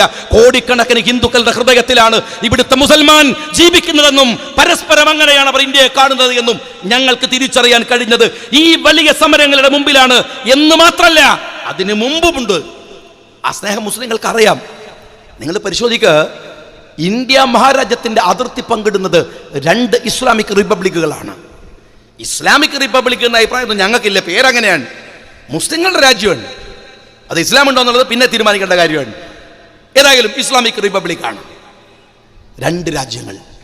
പക്ഷെ നിങ്ങൾക്കറിയുമോ, ലോകത്തിൽ ഏറ്റവും കൂടുതൽ മുസ്ലിങ്ങൾ പാർക്കുന്ന 2ാമത്തെ രാജ്യം അപ്പോഴും നമ്മുടെ ഇന്ത്യ മഹാരാജ്യമാണ്. ഞങ്ങൾ ഈ രാജ്യത്താണ്. രാജ്യത്തെ അത്രമേൽ സ്നേഹിക്കുന്നവരാണ് ഇവിടെയുള്ളത്. എന്തൊക്കെ വിരോധം സംഗതി ഈ മോഡിയും അതുപോലെ തന്നെ അമിത്ഷയും ഒക്കെ പൊട്ടത്തരങ്ങൾ കാട്ടുമ്പോഴും വലിയ വിരോധവും വിദ്വേഷവും ഒക്കെ അവരോട് വെച്ച് പുലർത്തുമ്പോഴും ഒരു കാര്യം ഞാൻ പറയട്ടെ, ഒരു ചെറിയ നന്ദി അവരോട് നമ്മൾ കാണിക്കണം. ഇന്ത്യ മരിച്ചിട്ടില്ല എന്ന് ഈ 2019 തെളിയിച്ചത് നിങ്ങളാണ്. നമ്മുടെ കുട്ടികളുണ്ടല്ലോ, നമ്മുടെ പെൺകുട്ടികൾ, അവരാണ് ഈ സമരത്തെ അതിജയിച്ച് മുന്നോട്ട് കൊണ്ടുപോകുന്നത്. ഷഹീൻബാഗ് അമ്മമാരുടെ സമരമാണ്. ക്യാമ്പസുകളിൽ പെൺകുട്ടികളാണ് പൊട്ടിത്തെറിച്ച്. അവരൊരു മതത്തെക്കുറിച്ചുമല്ല, അവർ ഇന്ത്യയെക്കുറിച്ച് മാത്രം ചിന്തിച്ച് തെരുവുകളിലേക്ക് ഇറങ്ങുന്നത്. ഈ രാജ്യത്തിന് രാഷ്ട്രീയ ബോധം ഉണ്ടാക്കി കൊടുത്തു മോഡി. നിങ്ങൾ രാഷ്ട്രീയ ബോധം ഉണ്ടാക്കി കൊടുത്തു. എപ്പോഴും പറയാറുണ്ട്, എൻ്റെ ഉമ്മ CH റഷീദിനും അതുപോലെ സാദിഖ് അലിക്കൊക്കെ അറിയാം. എൻ്റെ ഉമ്മ MSF മുതൽ ചെറുപ്പത്തിലെ പ്രസംഗിക്കാനൊക്കെ പോകും. അതും കണ്ണൂർ ഭാഗത്താണ്, വയനാട്ടിൽ നിന്ന് ഇറങ്ങാൻ സുഖം. കണ്ണൂരിൽ നിന്ന് കേൾക്കുമ്പോൾ തന്നെ നമ്മളെ പെണ്ണുങ്ങൾക്കൊക്കെ പേടിയാണ്. ഞാൻ പോകുമ്പോൾ ഉമ്മ പറയൂ, നിനക്ക് എന്തിൻ്റെ പണിയാണ്? ഏട്ടനെ കണ്ടുപിടിച്ചൂടെ, അനുജനെ കണ്ടുപിടിച്ചൂടെ, വെറുതെ പ്രസംഗിച്ചടക്കുക. ഒരു പുച്ഛായിരുന്നു. ഇപ്പോൾ ഉമ്മ എന്താ വൈകുന്നേരം ചോദിക്കാല്ലെന്ന് പരിപാടിയൊന്നുമില്ല, റാലിയൊന്നുമില്ല. ഇപ്പം രാഷ്ട്രീയ ബോധമാണ്. ഉമ്മാർക്കൊക്കെ എന്തൊരു രാഷ്ട്രീയ ബോധമാണ്. എനിക്ക് വലിയ സന്തോഷമുണ്ട്. നിങ്ങൾ ഈ രാജ്യത്തിൻ്റെ ആത്മാവിനെ തിരിച്ചു തന്നിരിക്കുന്നു. നരേന്ദ്രമോദി, അമിത്ഷാ ഈ രാജ്യത്തെ തിരിച്ചു തന്നിരിക്കുന്നു. ഇന്ന് ദേശീയ ഗാനം ചൊല്ലുമ്പോൾ രോമം എഴുന്നു നിൽക്കുകയാണ്. പണ്ട് സ്കൂളിലെ കുട്ടികൾ അസംബ്ലിയിൽ സ്കൂൾ വിടുമ്പോൾ ചൊല്ലുന്ന ഒരു സംഗീതമായി ആസ്വദിച്ചിരുന്ന ജനഗണമന, അത് കേൾക്കുമ്പോൾ നമ്മളുടെ നരമ്പുകൾ എഴുന്നേറ്റ് നിൽക്കുന്നുണ്ട്, രോമം എഴുന്നേറ്റ് നിൽക്കുന്നുണ്ട്. നമ്മുടെ രാഷ്ട്രീയക്കാര് മൊബൈലിലെ ഒരു ട്യൂണാണ്. കാണുമ്പോൾ എനിക്ക് ദേഷ്യം പിടിക്കും കേൾക്കുമ്പോൾ. ഞാൻ അവരോടൊക്കെ പറയാറുണ്ട്, എന്താണ് സാരേ ജഹാം സെ അച്ഛ, അവൻ്റെ രാഷ്ട്രബോധം അവളോട് തീർന്നു മൊബൈലിൽ ട്യൂണാക്കിയാൽ. അങ്ങനെ ഒരു ട്യൂണാക്കി വെക്കാവുന്നതാണോ? അത് ആയിരുന്നില്ല. ആ ബോധം നമുക്ക് വന്നു. സമരങ്ങളിൽ വിളിക്കുന്ന മുദ്രാവാക്യം ഈ രാജ്യത്തെക്കുറിച്ചാണ്. സമരങ്ങളിൽ ഉയർത്തിപ്പിടിക്കുന്ന കൊടി ദേശീയ പതാകയാണ്. ഈ ഇന്ത്യക്കാരനെ പിന്നെയും പിന്നെയും ദേശീയ ഗാനം ചൊല്ലിക്കാൻ, പിന്നെയും പിന്നെയും രാഷ്ട്രപതാക പിടിപ്പിക്കുവാൻ ഈ 2 ചെകുത്താന്മാർ ഒരു കാരണമായി എന്നതിൽ നന്ദിയുണ്ട് ഈ BJPയുടെ ഭരണകൂടത്തോട്. ഈ രാജ്യത്തെ രാഷ്ട്രീയ ബോധമുള്ളവരാക്കി നിങ്ങൾ തിരിച്ചു തന്നിരിക്കുന്നു. ജനങ്ങൾ തനിവരാൻ. ചെറുപ്പക്കാരെ കുറിച്ച് നമ്മൾ എന്താ വിചാരിച്ചത്? അവരിങ്ങനെ 24 മണിക്കൂറും താഴോട്ട് നോക്കി നിൽക്കുന്നവരാണ്. മൊബൈലിൽ ഇങ്ങനെ നോക്കിക്കണ, ബസ് കയറിയാൽ ട്രെയിനിൽ കയറിയാൽ ഫേസ്ബുക്ക് വാട്സാപ്പ് വലിയ കാരണന്മാരൊക്കെ ഇങ്ങനെ പറയും. ഇപ്പോഴത്തെ കുട്ടികളുടെ കാര്യം എന്താണ്? ഇവർക്ക് യാതൊരു ചിന്തയില്ല. അവർ നിസ്സാരന്മാരല്ലാന്ന് മനസ്സിലായില്ലേ? കാരണവന്മാരെ അവരാ ഫേസ്ബുക്കിൽ നിന്ന് തല ഉയർത്തിയാൽ തകർന്നു വീഴുന്നത് ആകാശം മുട്ട കെട്ടിപ്പടുത്ത ഫാഷിസമാണ് എന്ന ചെറുപ്പക്കാർ തെളിയിക്കുകയാണ്. ഡൽഹിയിലും ഇന്ത്യയുടെ തെരുവുകളിലും അവരാണ് ഈ സമരത്തെ നയിക്കുന്നത്. അവരാണ്. നിങ്ങള് ഗാന്ധിജിയെ ഞങ്ങൾക്ക് പിന്നെയും ഓർമ്മിക്കാൻ അവസരം തന്നു. ഈ BJP-കാരൻ ഗാന്ധിജിയെ എത്രയാണ് ഇന്ന് ഇന്ത്യയുടെ തെരുവുകളിൽ ദിവസവും. ഞാൻ ഇന്നലെ വൈകുന്നേരം, ഞാൻ സാദിഖിനോട് പറയായിരുന്നു നേരത്തെ, ഇന്നലെ വൈകുന്നേരം ഒരു ചെറുപ്പക്കാരൻ 2 ദിവസമായി MLA ഹോസ്റ്റലിന് മുമ്പിൽ വന്നു നിൽക്കും. എന്നോട് പറയും, സാറേ ഒരു സമരം നടക്കുന്നുണ്ട് ഷഹീൻ ബാഗിന്റെ മോഡലിൽ, അമ്മമാരും കുട്ടികളും സെക്രട്ടേറിയറ്റിന്റെ മുമ്പിൽ, നിങ്ങൾ വരണം. ഞാൻ ഈ ചെറുപ്പക്കാരൻ്റെ മട്ടും ഭാവവും ഒക്കെ കണ്ട് പരിപാടി ഉള്ളതാണോ എന്നൊന്നും എനിക്ക് ഉറപ്പൊന്നുമില്ല. ഞാൻ കബീർ സാഹിബിനെയും കൂട്ടി ഞങ്ങൾ പോകുമ്പോൾ ഞാൻ കബീർ സാഹിബിനോട് പറഞ്ഞു, അദ്ദേഹത്തിന് ആരോഗ്യ പ്രശ്നമൊക്കെ ഉള്ളതാണ്, നിങ്ങൾ വണ്ടി നിറങ്ങണ്ട, പരിപാടി ഉണ്ടോ നോക്കിയിട്ട് ഇറങ്ങിയാൽ മതി. അവിടെ ഞാൻ എത്തി നോക്കുമ്പോൾ ഞാൻ സാദിഖിനോട് പറഞ്ഞു, ഈ സമരത്തിൽ എൻ്റെ കണ്ണ് കുതിർന്നു പോയ, ഹൃദയം നിറഞ്ഞു പോയ അനുഭവം എനിക്ക് ഇന്നലെ വൈകുന്നേരം സെക്രട്ടേറിയറ്റിന്റെ മുമ്പിൽ ഉണ്ടായി. ഒരു വട്ടം ചെറുപ്പക്കാരായ കുട്ടികൾ, MBBS പഠിക്കുന്നവർ, എഞ്ചിനീയറിംഗിന് പഠിക്കുന്നവർ, അവർ മാത്രം. മേധ എന്ന് പറയുന്ന എൻ്റെ മണ്ഡലത്തിലെ ഒരു കുട്ടിയാണ് ആ സമരം നയിക്കുന്നത് എന്നറിഞ്ഞപ്പോ ഞാൻ പറഞ്ഞു, ഒരു MLA ആയതിൽ, അതും മേധയെപ്പോലെ ഒരു പെൺകുട്ടി അവളുടെ മണ്ഡലത്തിലെ MLA ആയതിൽ ഞാൻ ഏറ്റവും കൂടുതൽ അഭിമാനിക്കുന്നു എന്ന് എനിക്ക് ഇന്നലെ പറയേണ്ടി വന്നു. അവിടെ നിന്ന് ആ പെൺകുട്ടികൾ നയിക്കുന്ന സമരമുണ്ട് അവിടെ. ഈ കേരളത്തിലെ തിരുവനന്തപുരത്തെ സെക്രട്ടേറിയറ്റിന് മുമ്പിലെ 24 മണിക്കൂർ സമരം. പഠിക്കുന്ന കുട്ടികൾ പുസ്തകം കൊണ്ടുവന്ന് നാളെ കോളേജിൽ പഠിക്കാനുള്ളത് രാത്രിയിൽ സമരപ്പന്തലിൽ ഇരുന്ന് തയ്യാറാക്കുകയാണ്. ഈ രാജ്യത്തിന്റെ തെരുവുകൾ മുഴുവൻ സമരത്തിലാണ്. എല്ലാവരും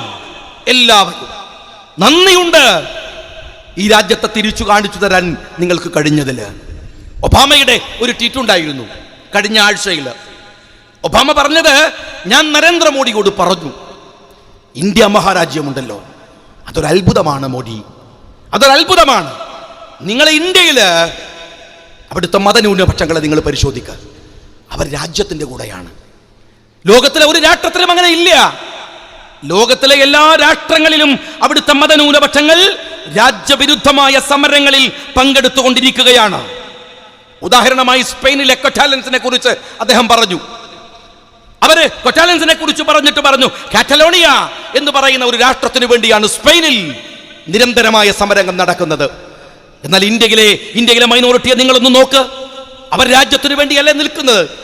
അവരുടെ സമരങ്ങളിൽ വിളിക്കുന്ന മുദ്രാവാക്യം ജനഗണമനയല്ലേ, ദേശീയ ഗാനമല്ലേ? അവർ സമരങ്ങളിൽ പിടിക്കുന്ന കൊടി ഇന്ത്യയുടെ പതാകയല്ലേ? അതുകൊണ്ട് നരേന്ദ്രമോദി അവരെ കൂടി വിശ്വാസത്തിലെടുത്ത് പോവുക, അതാണ് ആ രാജ്യത്ത് നല്ലത് എന്ന് പത്രക്കാർ ചോദിച്ചു. എന്തായിരുന്നു മോഡിയുടെ മറുപടി? ഒബാമ പറഞ്ഞത്, അദ്ദേഹത്തിന്റെ അജണ്ട നിങ്ങൾ അദ്ദേഹത്തോട് ചോദിക്കണമെന്നാണ്. അയാളൊരു മാന്യനാണ്, അതുകൊണ്ട് പറഞ്ഞില്ല. ആ മൈനോറിറ്റിയെ നിങ്ങൾ ഈ രാജ്യത്തിന്റെ അപകടകരമായ അവസ്ഥ. ഞാൻ ചോദിക്കട്ടെ, ചേതൻ ഭഗത് ആരാണ്? RSSകാരനല്ലേ? ചേതൻ ഭഗത് കഴിഞ്ഞ മാസത്തില് ജനുവരിയിലെ എന്താണ് ഈ 15നോ 16നോ അദ്ദേഹം ടൈംസ് ഓഫ് ഇന്ത്യയിൽ എഴുതിയ ഒരു ലേഖനമുണ്ട്. അതിനകത്ത് കൃത്യമായി അദ്ദേഹം പറയുന്നു, ഈ NRC പിൻവലിക്കണം, CAA പിൻവലിക്കണം.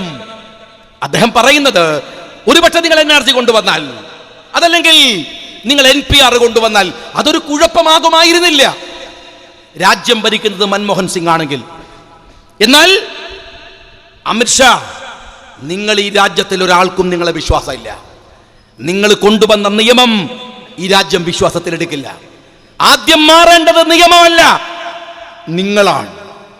ആരാ പറയണത്? RSSന്റെ ചേതൻ ഭഗത്.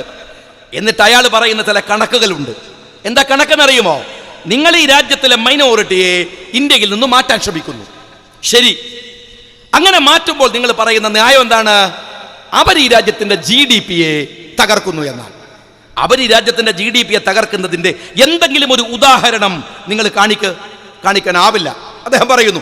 എന്നിട്ട് പറയുന്നു, എന്നാൽ രാജ്യത്തേക്ക് നുഴഞ്ഞു കയറിയവരാണ് GDP തകർക്കുന്നതെന്ന് വെക്കുക എങ്കിൽ അതൊരു പരമാവധി 5% വരെയാണ്.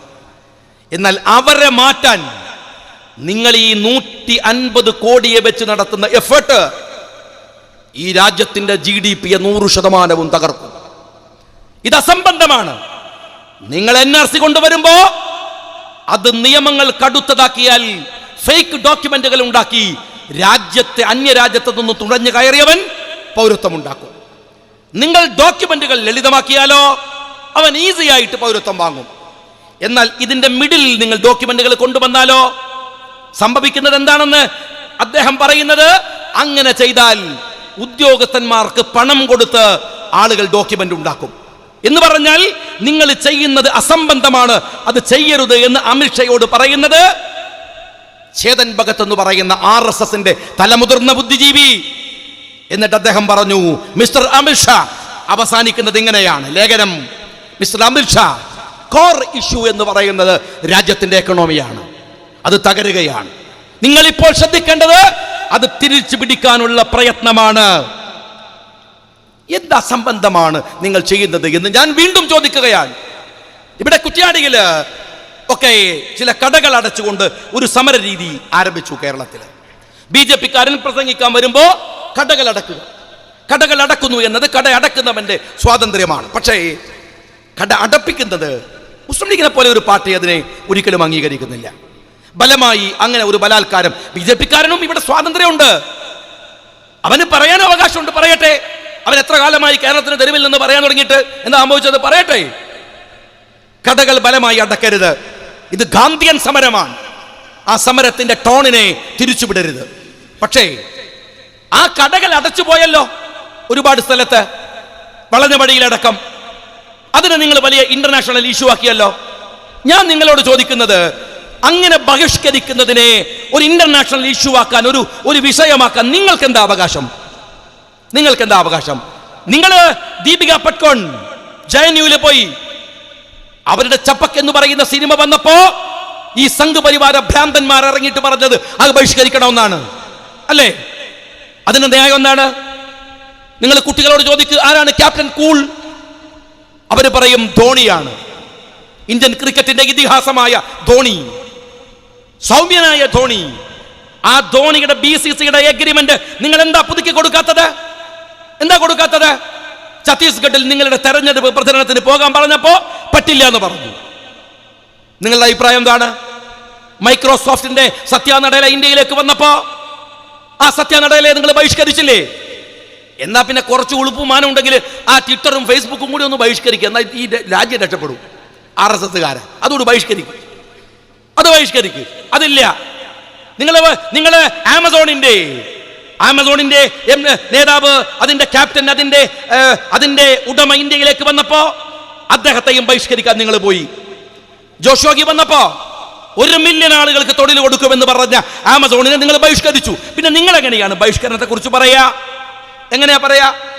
നിങ്ങൾക്കൊരു സംവാദത്തിന്റെ മുമ്പിൽ നിൽക്കാനുള്ള കഴിവില്ല. ഞാൻ എൻ്റെ പ്രിയപ്പെട്ട യൂത്ത് ലീഗുകാരോട്, ജനാധിപത്യ വിശ്വാസികളോട് പറയട്ടെ, ഈ സമരത്തിന്റെ മുമ്പിൽ നിൽക്കുമ്പോ ഒന്ന് നിങ്ങൾ ആദ്യം ഉറപ്പിക്കണം, അത് ഭയപ്പെടരുത് എന്നാണ്. ഭയപ്പെടരുത്. നിങ്ങളെ ഭയപ്പെടുത്താനാണ് ഫാഷിസം ശ്രമിക്കുന്നത്. നിങ്ങൾ ഭയപ്പെടാതിരുന്നാൽ ഫാഷിസം തോൽക്കുകയും നമ്മൾ ഭയപ്പെട്ടാൽ ഫാഷിസം ജയിക്കുകയും ചെയ്യും. അല്ലെങ്കിൽ എന്തിനാ ഭയപ്പെടുന്നത്? എല്ലാവരിലും ഭയമുണ്ടാക്കുന്നു. ഇത് അപകടമാണ്, ഇത് അപകടമാണ്. വീട്ടമ്മമാരിൽ ഭയമുണ്ടാക്കുന്നു. അതിന്റെ ഒരു അപകടം നിങ്ങൾക്കറിയുമോ? മുസ്ലിം ലീഗ് രാഷ്ട്രീയ പാർട്ടി കേരളത്തിൽ പടുത്തുയർത്തിയ ഒരു ജനാധിപത്യ ബോധത്തിന്റെ സയൻസ് ഉണ്ട്. അതെന്താണെന്നറിയുമോ? ഭയപ്പെട്ട് നിൽക്കുന്ന ഈ തെരുവുകളിലെ, ഗ്രാമങ്ങളിലെ മുസ്ലിങ്ങൾക്കരികിലേക്ക് ലീഗ് വന്നു. CH മുഹമ്മദ് കോയ സാഹിബ് അവരോട് സംസാരിച്ചു മനോഹരമായ വാഗ്ദോരണിയിൽ. അദ്ദേഹം പറഞ്ഞു, നിങ്ങൾ പേടിക്കരുത്, നിങ്ങളുടെ മണ്ണാണിത്. എന്തിനാ അന്നങ്ങനെ പറഞ്ഞത് എന്ന് കുട്ടികൾക്ക് സംശയം ഉണ്ടായിരുന്നോ? ഇപ്പൊ ഉണ്ടാവില്ല. ഇടക്കാലത്ത് അന്ന് ഈ രാജ്യത്ത് നിന്ന് നമ്മെ കയറ്റി അയക്കാൻ പാകിസ്ഥാന്റെ വണ്ടി ഏതു നട്ടപ്പാതരയാണ് വീട്ടിന്റെ മുമ്പിൽ വന്ന് നിർത്തുകയെന്ന് വേപ്പതുപോട് കരുതിയിരുന്ന ഒരു ജനതയുടെ മുമ്പിലാണ് ലീഗ് അവതരിച്ചത്. അവിടെ ലീഗ് പറഞ്ഞത് ആരും എവിടേക്കും പോവില്ല, ഇത് നമ്മുടെ മണ്ണാണ്, നമ്മൾ നേടിയെടുത്ത സ്വാതന്ത്ര്യമാണിത്. സംശയമുള്ളവർ ഈ മണ്ണെടുത്തൊന്ന് മണത്ത് നോക്ക്. നിന്റെ പിതാമഹന്റെ ചോരയുടെ മണം അതിനകത്തുണ്ട്. അതുകൊണ്ട് ഇവിടെ ജീവിക്കുമെങ്കിൽ അതിജീവിക്കും. അങ്ങനെ ഒരു അതിജീവനത്തിന്റെ ചരിത്രമാണ് കേരളത്തിലെ, ഇന്ത്യയിലെ മുസ്ലിം ചരിത്രം എന്ന് പറയുന്നത്. ഭയപ്പെട്ടിരുന്നെങ്കിൽ അന്ന് അവസാനിക്കുമായിരുന്നു. പ്രവാചകൻ സല്ലല്ലാഹു അലൈഹി വസല്ലം തങ്ങളുടെ ഏറ്റവും ശക്തമായ ഒരു ഹദീസ് ഉണ്ട്. അതിങ്ങനെയാണ്: നിങ്ങൾ ഇബാദത്ത് ചെയ്യുമ്പോൾ നാളെ മരിക്കുമെന്ന് നിങ്ങൾ വിചാരിക്കണം. പ്രാർത്ഥിക്കുമ്പോൾ നാളെ മരിക്കുമെന്ന് വിചാരിക്കണം. അതെന്തിനാ അറിയോ? നമുക്കൊക്കെ അറിയാം, നമ്മളൊക്കെ സാധാ മനുഷ്യന്മാരല്ലേ. നിസ്കരിക്കാൻ കൈയെട്ടിയാലാണ് ഓർമ്മ പോയി എല്ലാ കണക്കും നമുക്ക് ഓർമ്മ വരിക. കിട്ടാനുള്ള പൈസയും കൊടുക്കാനുള്ള പൈസ ഒക്കെ അപ്പഴ ഓർമ്മ വരിക. അതിന് മനഃശാസ്ത്രപരമായി പ്രവാചകന്റെ ഒരു അപ്രോച്ചാണ്. എന്തെന്നറിയോ? നിങ്ങൾക്ക് എഴുത്തിതാളിൽ നിന്ന് സുജൂദിലേക്ക് പോകാൻ കഴിയണമെന്നില്ല. അള്ളാഹു തീരുമാനിച്ചാൽ നാളെ മരിക്കും ഞാൻ എന്ന് നിങ്ങൾ വിചാരിക്കുക, ഒരു ഇത്തിരി കോൺസെൻട്രേഷൻ കിട്ടും. അതേ പ്രവാചകൻ പറഞ്ഞു, നിങ്ങൾ കൃഷി ചെയ്യുമ്പോൾ, ഒരു മരം നടുമ്പോൾ നിങ്ങൾ ഒരുപാട് കാലം ജീവിച്ചിരിക്കുമെന്ന് വിചാരിക്കണം. എന്തിനാണെന്നറിയോ? നിങ്ങൾ നാളെ മരിക്കുമെന്ന് തോന്നിയാൽ നിങ്ങളൊരു തൈ നടാൻ പോവോ? പോയി പണിയൊക്കാൻ പറയും, നാളെ മരിക്കാൻ കാലത്ത് തൈ കെട്ടിട്ട് ആര് തിന്നാനാണ് എന്ന് വിചാരിക്കുന്നതാണ്. നിങ്ങളുടെ സക്രിയത്വം പോകും, നിങ്ങളുടെ നിർമ്മാണാത്മകത പോകും. അതുകൊണ്ട് ഭയപ്പെടരുത്. ഭയപ്പെട്ടാൽ തകരും. മുഅ്മിൻ എന്ന് പറയുന്നതിന്റെ അർത്ഥം എന്താണ്? നിർഭയൻ എന്നാണ്. എനിക്ക് അതിശയം തോന്നാറുണ്ട്. നിർഭയം എന്നാണ്. നിർഭയൻ, ഭയമില്ലാത്തവൻ. അതല്ലാതെ പേടിച്ചിട്ട് കാണുന്ന മതിലും ചങ്ങലയിലും ഒക്കെ കയറി നിന്നാലേ പിന്നെ ഗതിക്കേണ്ടി വരും. അതാണ്. കാണുമ്പോൾ തന്നെ അങ്ങ് ബേജാറായി വിടലല്ല. അത് മുഅ്മിനിന്റെ ലക്ഷണമല്ല. അങ്ങനെ പേടിപ്പിക്കാൻ ആളുകളുണ്ട്, ഭയപ്പെടുത്താൻ ആളുകളുണ്ട്. അത് ശരിയല്ല. ഞാൻ മിനിഞ്ഞാന്ന് നിയമസഭയിൽ പറഞ്ഞു മുഖ്യമന്ത്രിയോട്, നിങ്ങൾ എന്തിനാണ് ഒരു വിഭാഗത്തെ, ഒരു ജനതയുടെ പ്രശ്നമാക്കി ഇതിനെ മാറ്റുന്നത്? ഇത് മുസ്ലിങ്ങളുടെ പ്രശ്നമാണോ? അല്ലല്ലോ. ഭരണഘടനയുടെ പ്രശ്നമല്ലേ? മുസ്ലിങ്ങളുടെ പ്രശ്നമാണോ? രാജ്യത്തിന്റെ പ്രശ്നമല്ലേ? എന്തിനാണ് ഒരു ഭാഗത്തേക്ക് മാത്രം നിങ്ങൾ നോക്കുന്നത്? വോട്ട് രാഷ്ട്രീയം കളിക്കേണ്ട സമയമല്ല ഇത്. നിങ്ങളുടെ ചങ്ങലയില് നിങ്ങൾ എഴുതി വെച്ച വാചകമുണ്ട്, ഭയപ്പെടേണ്ട, കൂടെയുണ്ട്. അത് തന്നെ പോരെ? ഭയപ്പെടേണ്ട, അത് നിങ്ങൾ കൂടെ ഉണ്ട്. ആര്? ഞാൻ. എനിക്ക് ഭയങ്കര ധൈര്യമുള്ളവരാണ്, ഞങ്ങളെ കൂടെ ഉണ്ട്. നമ്മൾ കുറച്ചാൾ പേടിച്ചിട്ട് ഇങ്ങനെ ബേജാറായി നിൽക്കുകയാണ്. അതാണോ ഈ സമരത്തിൽ വിളിക്കേണ്ട മുദ്രാവാക്യം? കപിൽ സിബൽ പറഞ്ഞത് കേൾക്ക്, അമിത്ഷയോട്, മിസ്റ്റർ അമിത്ഷാ, ഈ മുസ്ലിങ്ങൾക്ക് നിങ്ങളെ പുല്ലിന്റെ വിലയാണ്, അവർക്ക് നിങ്ങളെ ഭയമില്ല, അവർക്ക് നിങ്ങളെ ഭയമില്ല. അതാണ് വർത്തമാനം. അതാണ് നിങ്ങൾ ഭയപ്പെടേണ്ട. ഞങ്ങൾക്കല്ലെങ്കിൽ എന്ത് പേടിയാണ്? ഇതെല്ലാവരുടെയും രാജ്യമല്ലേ, എല്ലാവരുടെ രാജ്യമല്ലേ. ഞങ്ങളൊന്ന് പേടിച്ചു എന്ന് കരുതിയിട്ട് ആവശ്യമില്ലാതെ വന്നിട്ട് മുതലാളിയൊന്നും ചമയരുതാരും. മനസ്സിലായില്ലേ? ഞങ്ങള് ഒരു ചെറിയ ഇഷ്യൂ ഉണ്ട്, അതിനെ ഈ രാജ്യത്തിലെ ജനങ്ങൾ ഒരുമിച്ചാണ് നേരിടുന്നത്. ഇവിടുത്തെ ഹിന്ദു, ഇവിടുത്തെ മുസ്ലിം, ഇവിടുത്തെ ക്രിസ്ത്യാനി, ഇന്ത്യ ഒറ്റക്കെട്ടായി അവര് തുരത്തും ഈ രാജ്യത്തിലെ ശത്രുക്കളെ, അവര് തുരത്തും. അതിനിടയിൽ അങ്ങനെ വന്ന് മുതലാളിയായിട്ട് തോള് കൈയിട്ടിട്ട് മുതലാളി ചമയരുത്. ഞാൻ പറയാണ്, എല്ലാവർക്കും വേണ്ട മണ്ണാണ്. അങ്ങനെ ആരുടെയെങ്കിലും ഔദാര്യത്വത്തിൽ കിട്ടേണ്ടതല്ല ഇന്ത്യയുടെ പൗരത്വം എന്ന് പറയുന്നത്. അത് ഞങ്ങളുടെ ജന്മാവകാശമാണ്, ഞങ്ങളുടെ ജന്മാവകാശമാണ്. ഞങ്ങൾ പൊരുതി വാങ്ങിയതാണ്. പിണറായി വിജയൻ പറഞ്ഞിട്ടുണ്ടോ? നിങ്ങൾ കാണ്, ഇന്ന് മാതൃഭൂമി മീഡിയ വൺ അതിന്റെ സ്റ്റോറി ചെയ്തിട്ടുണ്ട്. നിങ്ങൾ കാണ്. മുഖ്യമന്ത്രി ഉത്തരം പറഞ്ഞില്ല. അരി എത്ര? ചോദ്യം അതാണ്. ഉത്തരം പറഞ്ഞത് സെൻസസിൽ NPR ഇല്ല എന്നാണ്. എന്താ ചോദിച്ചത്? എന്താ പറഞ്ഞത്? ഞാൻ ചോദിച്ചത് ഡിറ്റൻഷൻ സെന്ററിനെ കുറിച്ചാണ്, ഉത്തരം പറഞ്ഞത് സെൻസസിനെ കുറിച്ചാണ്. എങ്കിൽ സെൻസസിനെ കുറിച്ച് ഞാൻ ചോദിക്കാം. ഞാൻ അടിയന്തര പ്രമേയം കൊണ്ടുവന്നല്ലോ നിയമസഭയിൽ. ഞാൻ പറയുന്നത് നിങ്ങൾ ശുദ്ധമായ കള്ളത്തരം കളിക്കുകയാണ്. എന്താ കാര്യം എന്ന് കൂടെ ആദ്യം പറയാം. പിണറായി വിജയൻ സഖാവിന്റെ വാല് BJP ഗവൺമെന്റിന്റെ അമ്മിക്കടിയിലാണ്, ഒരു സംശയമില്ല. കാരണം എന്താ അറിയോ? നിങ്ങൾ DK അറസ്റ്റ് ചെയ്തു. ഇവർക്ക് കണ്ണും ചെവിയില്ലാത്തവരാണ്, കേന്ദ്രം ഭരിക്കുന്ന എല്ലാവർക്കും അറിയാം. DK അറസ്റ്റ് ചെയ്തു. ചിദംബരത്തെ അറസ്റ്റ് ചെയ്തു. ഇവരെ അറസ്റ്റ് ചെയ്യാൻ യാതൊരു മടി ഉണ്ടാവില്ല. പിണറായിനെ അറസ്റ്റ് ചെയ്തു. ആ ഒറ്റ ലാവലിംഗ് കേസ് മതി, പൂട്ടേണ്ട സമയം കഴിഞ്ഞു. പക്ഷേ അയാളെ മുമ്പിൽ നിർത്തിയിട്ട് നിങ്ങൾ ഗിമ്മിക്ക് കളിപ്പിക്കുന്നു അദ്ദേഹത്തെ കൊണ്ട്. ഈ കേസിന്റെ പേരിൽ നിങ്ങൾ ഗവർണറുമായി കോംപ്രമൈസ് ചെയ്യിപ്പിച്ചു. നിങ്ങൾ അതിന്റെ മറവിൽ നിങ്ങൾ ഡിറ്റൻഷൻ സെന്റർ തുടങ്ങുകയാണ്, അതിന്റെ മറവിൽ നിങ്ങൾ NPR തുടങ്ങുകയാണ്. എന്റെ ചോദ്യം വീണ്ടും ഞാൻ ആവർത്തിക്കട്ടെ. ഇതാണ് സെൻസസും NPR-ഉം തമ്മിൽ എന്താ വ്യത്യാസമെന്ന് മുഖ്യമന്ത്രി ഒന്ന് പറഞ്ഞു തന്നെ. നിങ്ങൾ പഠിക്കു കുട്ടികളെ, പണ്ടത്തെ പോലത്തെ കാലമല്ലോ. പണ്ട് ചൈനയിലേക്ക് നോക്കുന്ന പറഞ്ഞാൽ മേപ്പെട്ട് ഇങ്ങനെ നോക്കണം. ഇപ്പൊ അതൊന്നല്ല. നിങ്ങൾ അപ്പൊ തന്നെ ചൈന അടിച്ചു നോക്കിയാൽ മതി, അപ്പൊ മനസ്സിലാവും. കാലം മാറിയിട്ട് നിങ്ങൾ പഠിക്ക്. ഞാൻ ചോദിക്കുന്നത് എന്താ NPR, എന്താ സെൻസസ്? NPR എന്ന് പറയുന്നത് മൂവ് ചെയ്യുന്ന ഒരു സാധനമല്ല. കണക്കെടുക്കാൻ വന്നാന്ന് പറഞ്ഞു ഒരുത്തനും വരില്ല. എങ്ങനെ വരികയെന്നറിയോ നിങ്ങള്? സെൻസസ് എടുക്കാൻ എന്ന് പറഞ്ഞാണ്. NPR ഒരു സ്ഥലത്ത് നിൽക്കും, അത് എല്ലാ വിവരങ്ങളും അബ്സോർബ് ചെയ്യും, അതിങ്ങനെ ശേഖരിക്കും. അത് മൂവ് ചെയ്യില്ല. മുഖ്യമന്ത്രി പറയുന്നത് NPR നടക്കില്ല, സെൻസസ് നടക്കുമെന്നാണ്. ഇതെന്തൊരു തോന്നിയാതാണ്? NPR നടക്കൂല, അങ്ങക്കറിയാം നടക്കൂല, ഇരിക്കുള്ളൂ. സെൻസസ് നടക്കും, അതന്നെയാണ് കറക്റ്റ് വേർഡ്. NPR നടക്കൂല, കാരണം NPR അവിടെ നിൽക്കും. സെൻസസ് നടക്കും, എന്നിട്ടോ നടന്നു വന്നിട്ട് സാധനം വിവരം NPR-ന് കൊടുക്കും. അതാണ് പ്രശ്നം. നിങ്ങൾ ഈ സെൻസസിൽ നിന്ന് ചോദ്യം മാറ്റി എന്ന് പറഞ്ഞു. ഇനി മറ്റൊന്ന് കൂടി ചോദിക്കട്ടെ. NPR-ന്റെയും സെൻസസിന്റെയും അതിന്റെ ഓർഡർ വന്നത് വേറെ വേറെ നമ്പറിലാണോ മുഖ്യമന്ത്രി? അല്ല, ഒറ്റ റിപ്പോർട്ടിൽ, ഒറ്റ ഓർഡറിൽ. അറിയോ നിങ്ങള്? ഒരൊറ്റ ഓർഡറിലാണ് സെൻസസിന്റെയും NPR-ന്റെയും ഓർഡർ കേരളത്തിന് കൈപ്പറ്റിയത്. അതെന്ന് മുഖ്യമന്ത്രി പറയാണ് ആ സാധനം എടുക്കൂല. ഞാൻ നിയമസഭയിൽ ചോദിച്ചത് ഇതിന് കേന്ദ്രത്തിന്റെ മറുപടി എന്താണ്? അതാ ചോദ്യം. അതിന് ഉത്തരമില്ല. അതിനെന്താ കേന്ദ്രത്തിന്റെ മറുപടി എന്താണ്? മറുപടി ഇല്ല. ഞങ്ങൾ കത്തയച്ചിട്ടുണ്ട്. നിങ്ങൾ ഇങ്ങനെ പ്രേമ കത്തയച്ച് കളിച്ചാൽ മതി. ഇത് രാജ്യം കൂട്ടിച്ചോറാണ്, കേസാണ്. നിങ്ങൾ കത്തയച്ചു, മറുപടി പറയും. എന്താ പ്രധാനമന്ത്രി തന്ന മറുപടി? എന്താ ആഭ്യന്തര വകുപ്പ് എന്ന മറുപടി? എന്താ സെൻസസ് കമ്മീഷൻ തന്ന മറുപടി? ഒരു മറുപടിയുമില്ല. ഞാൻ മുഖ്യമന്ത്രിയോട് പറഞ്ഞു, അങ്ങയുടെ നിസ്സഹായ അവസ്ഥ ഞങ്ങൾക്ക് മനസ്സിലാവും. കാരണം ഇതൊരു ഫെഡറൽ സിസ്റ്റം ഉള്ള രാജ്യമാണ്. ഒരു ഫെഡറൽ സിസ്റ്റത്തിനകത്ത് നിങ്ങൾക്ക് ഒരു സ്റ്റേറ്റിന് പരിമിതിയുണ്ട്. NPR-ൽ നമുക്കൊന്നും ചെയ്യാനാവില്ല. നമുക്ക് ഈ രാജ്യത്തിലെ NRC-യിൽ ഒന്നും ചെയ്യാനാവില്ല. ഈ രാജ്യത്തിലെ CAA-യിൽ നമുക്ക് മാത്രം ഒരു നിയമം ഉണ്ടാക്കാൻ കഴിയില്ല. വസ്തുതയാണ് മുഖ്യമന്ത്രി. പക്ഷേ NPR-ന്റെ ഞാൻ കൊടുക്കില്ല. ആ മമതാ ബാനർജി കൊടുക്കില്ല എന്ന് പറഞ്ഞപ്പോ നിങ്ങൾ കൊടുക്കില്ല എന്ന് പറഞ്ഞില്ല. നിങ്ങൾ ഇതിന് വിളിച്ച മീറ്റിംഗിൽ പോയി ഡൽഹിയിൽ. മമതാ ബാനർജി പോയില്ല. നിങ്ങൾ ആ മീറ്റിംഗിൽ പങ്കെടുത്തു. മുഖ്യമന്ത്രി സഭയെ തെറ്റിദ്ധരിപ്പിച്ച് നുണ പറഞ്ഞു. എന്താ നുണന്നറിയോ? ഞങ്ങൾ അവിടെ വിയോജന കുറിപ്പ് എഴുതിയിട്ടില്ല. കളവാണ്. ഞങ്ങൾ വിവരാവകാശത്തിന് കൊടുത്തിട്ടുണ്ട്. അത് വരട്ടെ. കൊടുത്തിട്ടില്ല. ഒരു പത്രത്തിൽ പോലും നിങ്ങൾ പറഞ്ഞിട്ടില്ല. നിങ്ങൾ ഇതിന്റെ മറവില് രാഷ്ട്രീയം കളിക്കുകയാണ് വളരെ കൃത്യമായി. ഇത് അപകടമാണ്. ഞാൻ എൻ്റെ പ്രിയപ്പെട്ട സഹോദരന്മാരോട് പറയുന്നത്, ഇതിലെ രാഷ്ട്രീയത്തെ നിങ്ങൾ തിരിച്ചറിയണം.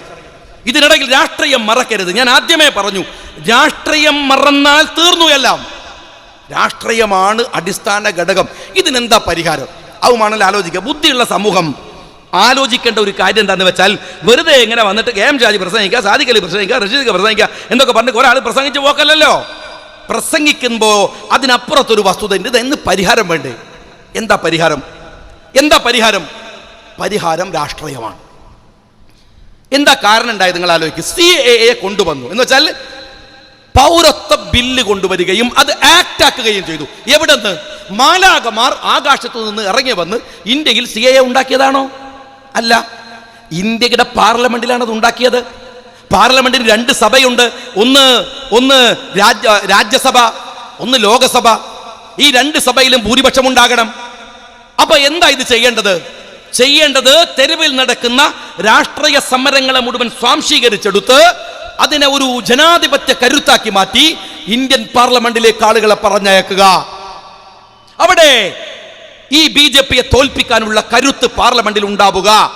ഈ കൊണ്ടുവന്ന CAA റദ്ദ് ചെയ്യുകയും രാജ്യത്തിന്റെ തനിമയെ വീണ്ടെടുക്കുകയും ചെയ്യുക. ഇതാണല്ലോ പരിഹാരം. ശരി, ഇതാണ് പരിഹാരം. അതാണ് പരിഹാരമെങ്കിൽ ഇങ്ങനെ ഒരു പരിഹാരത്തിന് വേണ്ടി ഞങ്ങൾ ശ്രമിക്കുകയാണ്. അങ്ങനെ ശ്രമിക്കുമ്പോൾ ബഹുമാന്യനായ സഖാവ് പിണറായി വിജയന്റെ പണി എന്താണ്? അത് പറ്റൂല, രാഹുൽ ഗാന്ധി, അമുൽ ബോബിയൻ, കോൺഗ്രസ് വരാൻ പറ്റൂല, ഞങ്ങൾ ശരിയാക്കിക്കാളൂ. പിന്നെ എങ്ങനെയുള്ള ചങ്ങായി ഈ രാജ്യം നന്നാവുക? നിങ്ങളിങ്ങനെ ശരിയാക്കിയല്ലേ BJP വന്നത് അല്ലേ? ശരിയാക്കി നിങ്ങൾ തീർന്നു പോയില്ലേ? നിങ്ങൾ എന്താ പറയുന്നത്? പിണറായി വിജയൻ പറഞ്ഞ എന്താണ്? ഇത് സുരക്ഷിത കോട്ടയാണ്. ഏത്? കേരളയിൽ. ഇത് സുരക്ഷിത കോട്ടയാണ്. ഞാൻ ചോദിക്കട്ടെ, ഇതുപോലൊരു സുരക്ഷിത കോട്ട ബംഗാളിലില്ലായിരുന്നോ? ആ കോട്ട ഇപ്പം എവിടെയാണ്? അവിടെ നിങ്ങൾ സുരക്ഷിതരല്ല, കണ്ട നാട്ടുകാർ ചെവിക്കുറ്റി കടിക്കും ബംഗാളിൽ. അത് നിങ്ങൾ CPM സുരക്ഷിതരല്ല. നിങ്ങൾ സുരക്ഷിത കോട്ട എവിടെ? ത്രിപുര. അടുത്ത സ്ഥിതി എന്താ? ഇപ്പോൾ അങ്ങോട്ട് പോണ വിസ വേണം. ഇവിടെ ഇപ്പോൾ KMCCൻ്റെ ആൾക്കാർ ഇരിക്കുന്നുണ്ട്. ഇവിടെ ഇതാ ഡൽഹിക്കൊക്കെ ഉണ്ട്. ഇവരൊക്കെ വിദേശത്ത് പോകുന്ന ആൾക്കാരാണ്. നിങ്ങളൊന്ന് പോയി നോക്ക്. നിങ്ങൾക്ക് ഇന്തോനേഷ്യ, ലോകത്തിലെ 10-36 രാജ്യങ്ങളിൽ ഇറങ്ങാൻ വിസ വേണ്ട. വിസ വേണ്ട. അറിയാം നിങ്ങൾ? ഇപ്പൊ ഖത്തറിൽ പോകാൻ വിസ വേണ്ട. ഗൾഫിൽ സൗദി റിലാക്സ് ചെയ്യുന്നു വിസ നിയമങ്ങൾ. UAE 10 വർഷത്തേക്കുള്ള വിസ ഒക്കെ കൊടുക്കുകയാണ്. ഇവിടെ രാജ്യം മുഴുവൻ റിലാക്സ് ചെയ്യാണ്. പക്ഷെ നിങ്ങളെ ത്രിപുര ഉണ്ടല്ലോ, പഴയ സ്വർഗത്തിൽ, അവിടെ പോണ വിസ വേണം. വിവരം അറിഞ്ഞിട്ടില്ല സഖാക്കൾ, വിവരം അറിഞ്ഞിട്ടില്ല. ഇന്റർലൈൻ പെർമിറ്റ് എന്ന് പറയും. മോഡി അതും ചെയ്തു. ഇന്ത്യയിലെ 7ഓളം സ്റ്റേറ്റുകൾക്കകത്തേക്ക് ഇനി ഈ ചാവക്കാട്ടുകാരൻ, നിങ്ങൾ ലോകം മുഴുവൻ വ്യാപിച്ചു കിടക്കുന്ന പ്രവാസികളുടെ നാടല്ലേ ഈ ചാവക്കാട് എന്ന് പറയുന്നത്. നിങ്ങളൊന്ന് പോയി നോക്ക്. ലോകത്തേടെയും പോകാം. പക്ഷെ മോഡിന്റെ ത്രിപുരയിൽ, ഇന്ത്യയിൽ പോണെങ്കിൽ ത്രിപുര പോണ വിസ വേണം. നിങ്ങളെ സ്വർഗരാജ്യം അത്. അതുകൊണ്ട് വെറുതെ ബടായി പറഞ്ഞിട്ട് എന്നിട്ട് പറയാണ് മുസ്ലിങ്ങളെ നിങ്ങൾ പേടിക്കണ്ട, ഞാൻ ഉള്ളിടത്തോളം കാലം. നിങ്ങളങ്ങ് മരിച്ചുപോയ ഞങ്ങൾ എന്ത് ചെയ്യും പിണറായി വിജയ? ആരേ ചോദിക്കുകയാണ്. നിങ്ങൾ ഉള്ളിടത്തോളം എന്തൊരു വിഡിത്ത നിങ്ങൾ ഈ പറയണത്? ഒരു രാഷ്ട്രീയം സംസാരിക്കേണ്ടത് അതാണോ? നിങ്ങളിപ്പോ ചോദിക്കണല്ലേ രാഹുൽ ഗാന്ധി എവിടെ? എടോ, രാഹുൽ ഗാന്ധി ഉണ്ടായിരുന്നു ഇവിടെ തന്നെ, ഇപ്പോഴും ഉണ്ട്. 2 കൊല്ലം ആ മനുഷ്യൻ ഇന്ത്യയുടെ തെരുവുകൾ മുഴുവൻ കറങ്ങി, എല്ലായിടത്തും പോയി. നിന്റെ വാതിലിന്റെ മുമ്പിൽ വന്ന് മുട്ടി വിളിച്ച് ഇതാ 2 ചെകുത്തന്മാര് വരികയാണ്, സൂക്ഷിച്ചോ, അവര് വന്ന ഈ നാട് തകരും, അതുകൊണ്ട് സൂക്ഷിക്കണം സൂക്ഷിക്കണം സൂക്ഷിക്കണം എന്നാ മനുഷ്യൻ ഇങ്ങനെ പറഞ്ഞു നടന്നപ്പോ നിങ്ങൾ പറഞ്ഞു പോയി പണിയൊക്കെ, ഞങ്ങൾ ഈ ജനാധിപത്യ ശക്തി BJP-നെയും കോൺഗ്രസിനെയും തകർത്ത് ഇന്ത്യ ഭരിക്കും. ആരിവരെ ഈ എഴുന്നേറ്റിക്കാൻ കാലിനാവതില്ലാത്തവർ പറയണ് ഏത് ഞങ്ങൾ ഇന്ത്യ ശരിയാക്കും. അവസാനം ആ മനുഷ്യൻ തോറ്റു. ഇന്ത്യ മനുഷ്യനെ തോൽപ്പിച്ച് കളഞ്ഞിട്ട് 2 ചെകുത്താന്മാർ ഇന്ത്യയിലെ വന്ന ഉപയോഗിക്കുക. രാഹുൽ ഗാന്ധി എവിടെയാണ്? സൗര്യല്ലേ പറഞ്ഞു തരാൻ? സൗര്യല്ല, സമയമുള്ളപ്പം വന്നോളൂ. നിങ്ങൾ ആരോട് ചോദിക്കാൻ? നിങ്ങൾക്ക് എന്താ അർഹതയുള്ളത്? ഞാൻ പറയണത് രാജ്യത്തിലെ ജനാധിപത്യത്തെ കരുപ്പിടിപ്പിക്കേണ്ട ഘട്ടത്തിൽ നിങ്ങളത് ഭിന്നിപ്പിക്കാൻ നടന്നു. രാജ്യത്തെ BJP-യെ ഒതുക്കാൻ വന്ന രാഷ്ട്രീയത്തെ നിഷ്കാസനം ചെയ്യാൻ നിങ്ങൾ രാജ്യത്തിറങ്ങി. എന്നിട്ട് ഇവിടുത്തെ മുസ്ലിം കമ്മ്യൂണിറ്റിയോടുള്ള സ്നേഹത്തിന്റെ ഊക്ക് നിങ്ങൾ കാണണം. ഇവിടെ ഒരു ഭാഗത്ത് ഈ പൗരത്വ പ്രശ്നമായിട്ട് നമ്മളിങ്ങനെ ബേജാറായി നടക്കുന്നതാണ് ഇവരെ വിചാരം. വേറെ ഒന്നും ശ്രദ്ധിക്കൂലല്ലോ. നിങ്ങൾക്കറിയുമോ, കേരളത്തിന്റെ ചരിത്രത്തിൽ ഉണ്ടായിട്ടില്ല. കേരളത്തിൽ 13 യൂണിവേഴ്സിറ്റി ഉണ്ട്. ആ 13 യൂണിവേഴ്സിറ്റികളിൽ 65 സ്റ്റാറ്റ്യൂട്ടറി പോസ്റ്റുകളുണ്ട്. ആ സ്റ്റാറ്റ്യൂട്ടറി പോസ്റ്റുകളിൽ ഗവൺമെന്റിന്റെ ഇംഗിതത്തിനനുസരിച്ച് വെക്കലാണ്. മാറി മാറി വരുന്ന ഗവൺമെന്റ്. എന്നാലും ഏത് ഗവൺമെന്റ് വന്നാലും ഇവിടുത്തെ സാമുദായിക പരിരക്ഷ അവിടെയൊക്കെ കൊടുക്കും, അവിടെയൊക്കെ ഉണ്ടാവും എല്ലാ കാലത്തും. എന്നാൽ ഇന്നത്തെ കേരളത്തിന്റെ 13 യൂണിവേഴ്സിറ്റികളെ അവസ്ഥ അറിയോ നിങ്ങൾക്ക്? ഒരു മുസ്ലിം, ഒരു ദളിതൻ, ഒരു ഈഴവൻ, ബാക്കി വരുന്നത് മുഴുവനും ഭൂരിപക്ഷവും മറ്റ് സവർണ സമുദായങ്ങൾ. പിണറായി വിജയൻ എന്താ മനസ്സിലാക്കിയത്? ഒരു ഭാഗത്ത് ഇങ്ങനെ മൊലിയാരൊക്കെ തൊട്ട് തടവി ഞങ്ങൾ കൂടെ ഉണ്ടെന്ന് പറഞ്ഞ് കെട്ടിപ്പിടിച്ച് കിടക്കുകയാണ്. മറുഭാഗത്ത് ഒരു ജനതയെ നിങ്ങൾ നിഷ്കാസനം ചെയ്യാൻ RSS-ഉം സംഘപരിവാരും ചെയ്യുന്ന എന്താണെന്നറിയോ? സാമൂഹ്യ ഇടങ്ങളിൽ നിന്ന് മുസ്ലിങ്ങളെ തുരത്തുകയാണ്. വൃത്തിയായി നിങ്ങളും അത് ചെയ്യുകയാണ്. ഈ രാജ്യത്തിന്റെ പൊതു ഇടങ്ങളിൽ നിന്ന് നിങ്ങൾക്ക് കഴിയുന്ന അധികാരം ഉപയോഗിച്ച് നിങ്ങൾ അവരെ ബഹിഷ്കരിക്കുകയാണ്, അവരെ ഇല്ലാതെയാക്കുകയാണ്. എന്നിട്ട് കള്ള രാഷ്ട്രീയം പറഞ്ഞിട്ട് ഇവിടുത്തെ BJP-ക്ക് കുടലൂതി. BJP എന്തിനാ കേരളത്തില്? എനിക്കറിയാം കണ്ണൂരിൽ എന്തിനാ BJP ആവശ്യമുണ്ടോ? വടകര താലൂക്കിൽ എന്തിനാ BJP ആവശ്യമുണ്ടോ? ഇല്ലല്ലോ. CPM എന്ന് പറയുന്ന വർഗീയ രാഷ്ട്രീയ പാർട്ടിയുടെ തനിനിറം കാണിക്കുന്ന ഇടങ്ങളാണ് അവിടെയൊക്കെ. മാന്യമായിട്ട് പോലും ഒരു ജനതയോട് പെരുമാറാത്തവർ. എന്നിട്ട് CA വന്നപ്പോ കുറച്ച് ആള് പേടിച്ചു എന്ന് കരുതി അങ്ങ് കെട്ടിപ്പിടിച്ചിട്ട് ഇതൊക്കെ മറച്ചു വെച്ച് കളയാമെന്ന് നിങ്ങൾ വിചാരിക്കരുത്. ഈ സമരത്തിനിടയിലും നിങ്ങൾ രാഷ്ട്രീയത്തെ മറക്കരുത്. ഞാനത് വളരെ കൃത്യമായി പറയുന്നു. അത് മറന്നുപോയാൽ നിങ്ങൾ ഇന്ത്യൻ സ്വത്വത്തെ അംഗീകരിക്കണം, ഇന്ത്യൻ രാഷ്ട്രീയത്തെ അംഗീകരിക്കണം. ഈ രാജ്യത്തൊരു ജനാധിപത്യ കരുത്തോടെ നമുക്ക് ഒരുമിച്ച് നിൽക്കാൻ കഴിയണം. അതിന് കഴിയണില്ല. എന്നിട്ട് നിയമസഭയിൽ നിന്ന് വലിയ ചാരിത്ര പ്രസംഗമാണ്.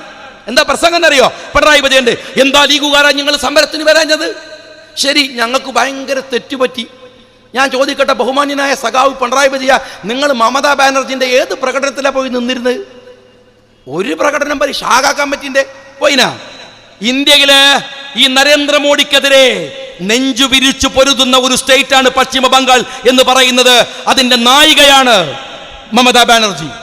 ആ മമതാ ബാനർജിയുടെ കൂടെ തെരുവിൽ നടക്കുന്ന ഒരു സമരത്തിൽ നിങ്ങളില്ല. എന്താ പങ്കെടുക്കാത്തത്? എന്താ പങ്കെടുക്കാതെ? പാർട്ടിയുടെ സെക്രട്ടറി പറഞ്ഞല്ലോ പങ്കെടുക്കണം. പിണറായി വിജയന്റെ കണ്ണൂർ ലോബി പറഞ്ഞു പങ്കെടുക്കരുത്. എന്നിട്ട് ഇവിടെ വന്നിട്ട് പറയാണ് നിങ്ങളുടെ സമരത്തിൽ പങ്കെടുക്കണം. നിങ്ങൾ ചങ്ങല ഉണ്ടാക്കിയ ഞങ്ങൾ വന്നോണം. ഞങ്ങൾ ചോദിക്കാനും പറയാണ്ട് ഉണ്ടാക്കുന്ന സാധനത്തിന് വന്ന് നിൽക്കാൻ മുനീർ സാഹിബ് പറഞ്ഞ പോലെ ഞങ്ങൾ ആരാധി ഏർപ്പാടിൽ ഉള്ള ആളുകളൊന്നുമല്ല. അതിന്റെ കാര്യമൊന്നുമില്ല.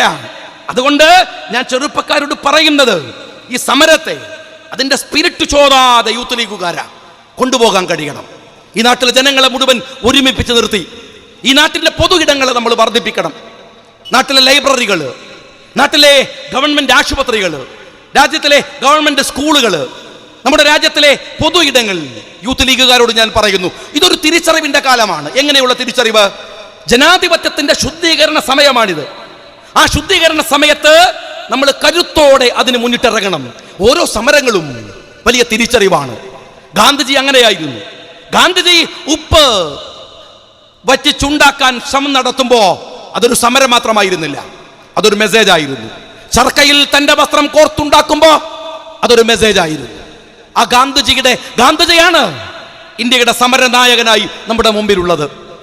1947 ഇന്ത്യ സ്വാതന്ത്ര്യം കിട്ടാൻ മണിക്കൂറുകൾ മാത്രം ബാക്കിയുള്ളപ്പോഴാണ് ഗാന്ധിജി പറയുന്നത് ഞാൻ നിരാഹാരം കിടക്കുകയാണ്. ഉപവാസമായിരുന്നു ഗാന്ധിജിയുടെ സമരത്തിന്റെ ഏറ്റവും വലിയ ആയുധം.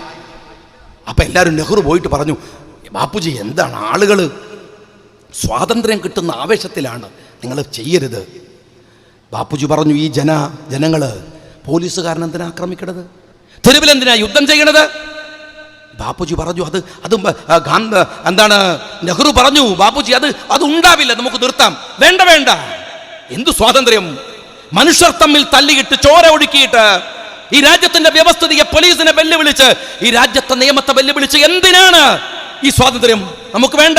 അതിലവർ ബ്രിട്ടീഷ് ഭരിക്കട്ടെ, അതും ഇതൊന്നല്ലേ. ഞാൻ നിരാഹാരമിരിക്കും. ബാപ്പുജി നിരാഹാരമിരുന്നു. 3-ാമത്തെ ദിവസം നെഹ്റു ഗാന്ധിജിയുടെ പന്തലിൽ ചെല്ലുന്നത് സമരം ചെയ്യുന്ന, സ്വാതന്ത്ര്യ സമരത്തിൽ പങ്കെടുക്കുന്ന ചെറുപ്പക്കാരികൾ അവരെ തടുക്കാൻ വന്ന പോലീസുകാർക്ക് റോസാപ്പൂക്കൾ കൊടുക്കുന്ന ഫോട്ടോ കാണിച്ചുകൊണ്ടാണ് ബാപ്പുജി സമരം അവസാനിപ്പിച്ചു. നിങ്ങൾ കണ്ടില്ലേ, ഡൽഹിയിൽ സമരം ചെയ്യുമ്പോൾ ആ പെൺകുട്ടികളെ അടിക്കാൻ വന്ന പോലീസുകാരന് റോസാപ്പൂ നീട്ടി നിൽക്കുന്ന പെൺകുട്ടിയെ ഗാന്ധിയെ നമ്മൾ അതുപോലെ വീണ്ടും ഓർമ്മിച്ചെടുക്കുകയാണ്. ഇന്ത്യ മനോഹരമായി തിരിച്ചു വരികയാണ്. നിങ്ങളുടെ മക്കൾക്ക് ഈ സമരങ്ങളുടെ ഭാഗമായി ഗാന്ധിജിയെ കുറിച്ച് പഠിപ്പിച്ചു കൊടുക്കണം, പുസ്തകങ്ങൾ വാങ്ങിക്കൊടുക്കണം. 1940-കളിലെയും 50-കളിലെയും ഇന്ത്യയുടെ അതിജീവനത്തെക്കുറിച്ച് പറഞ്ഞു കൊടുക്കണം. ചാവക്കാട്ടിലെ കാർന്നോമാര് പഴയ സിലോണിലേക്ക് പോയത്, ഗൾഫിന്റെ മണലാരണ്യത്തിൽ ചാക്ക് ചുമന്നത്, എന്തെല്ലാം അതിജീവനമായിരുന്നു നിങ്ങൾ നടത്തിയതെന്ന് നിങ്ങളുടെ പുതിയ തലമുറയോട് നിങ്ങൾ പറഞ്ഞു കൊടുത്തിട്ടില്ല.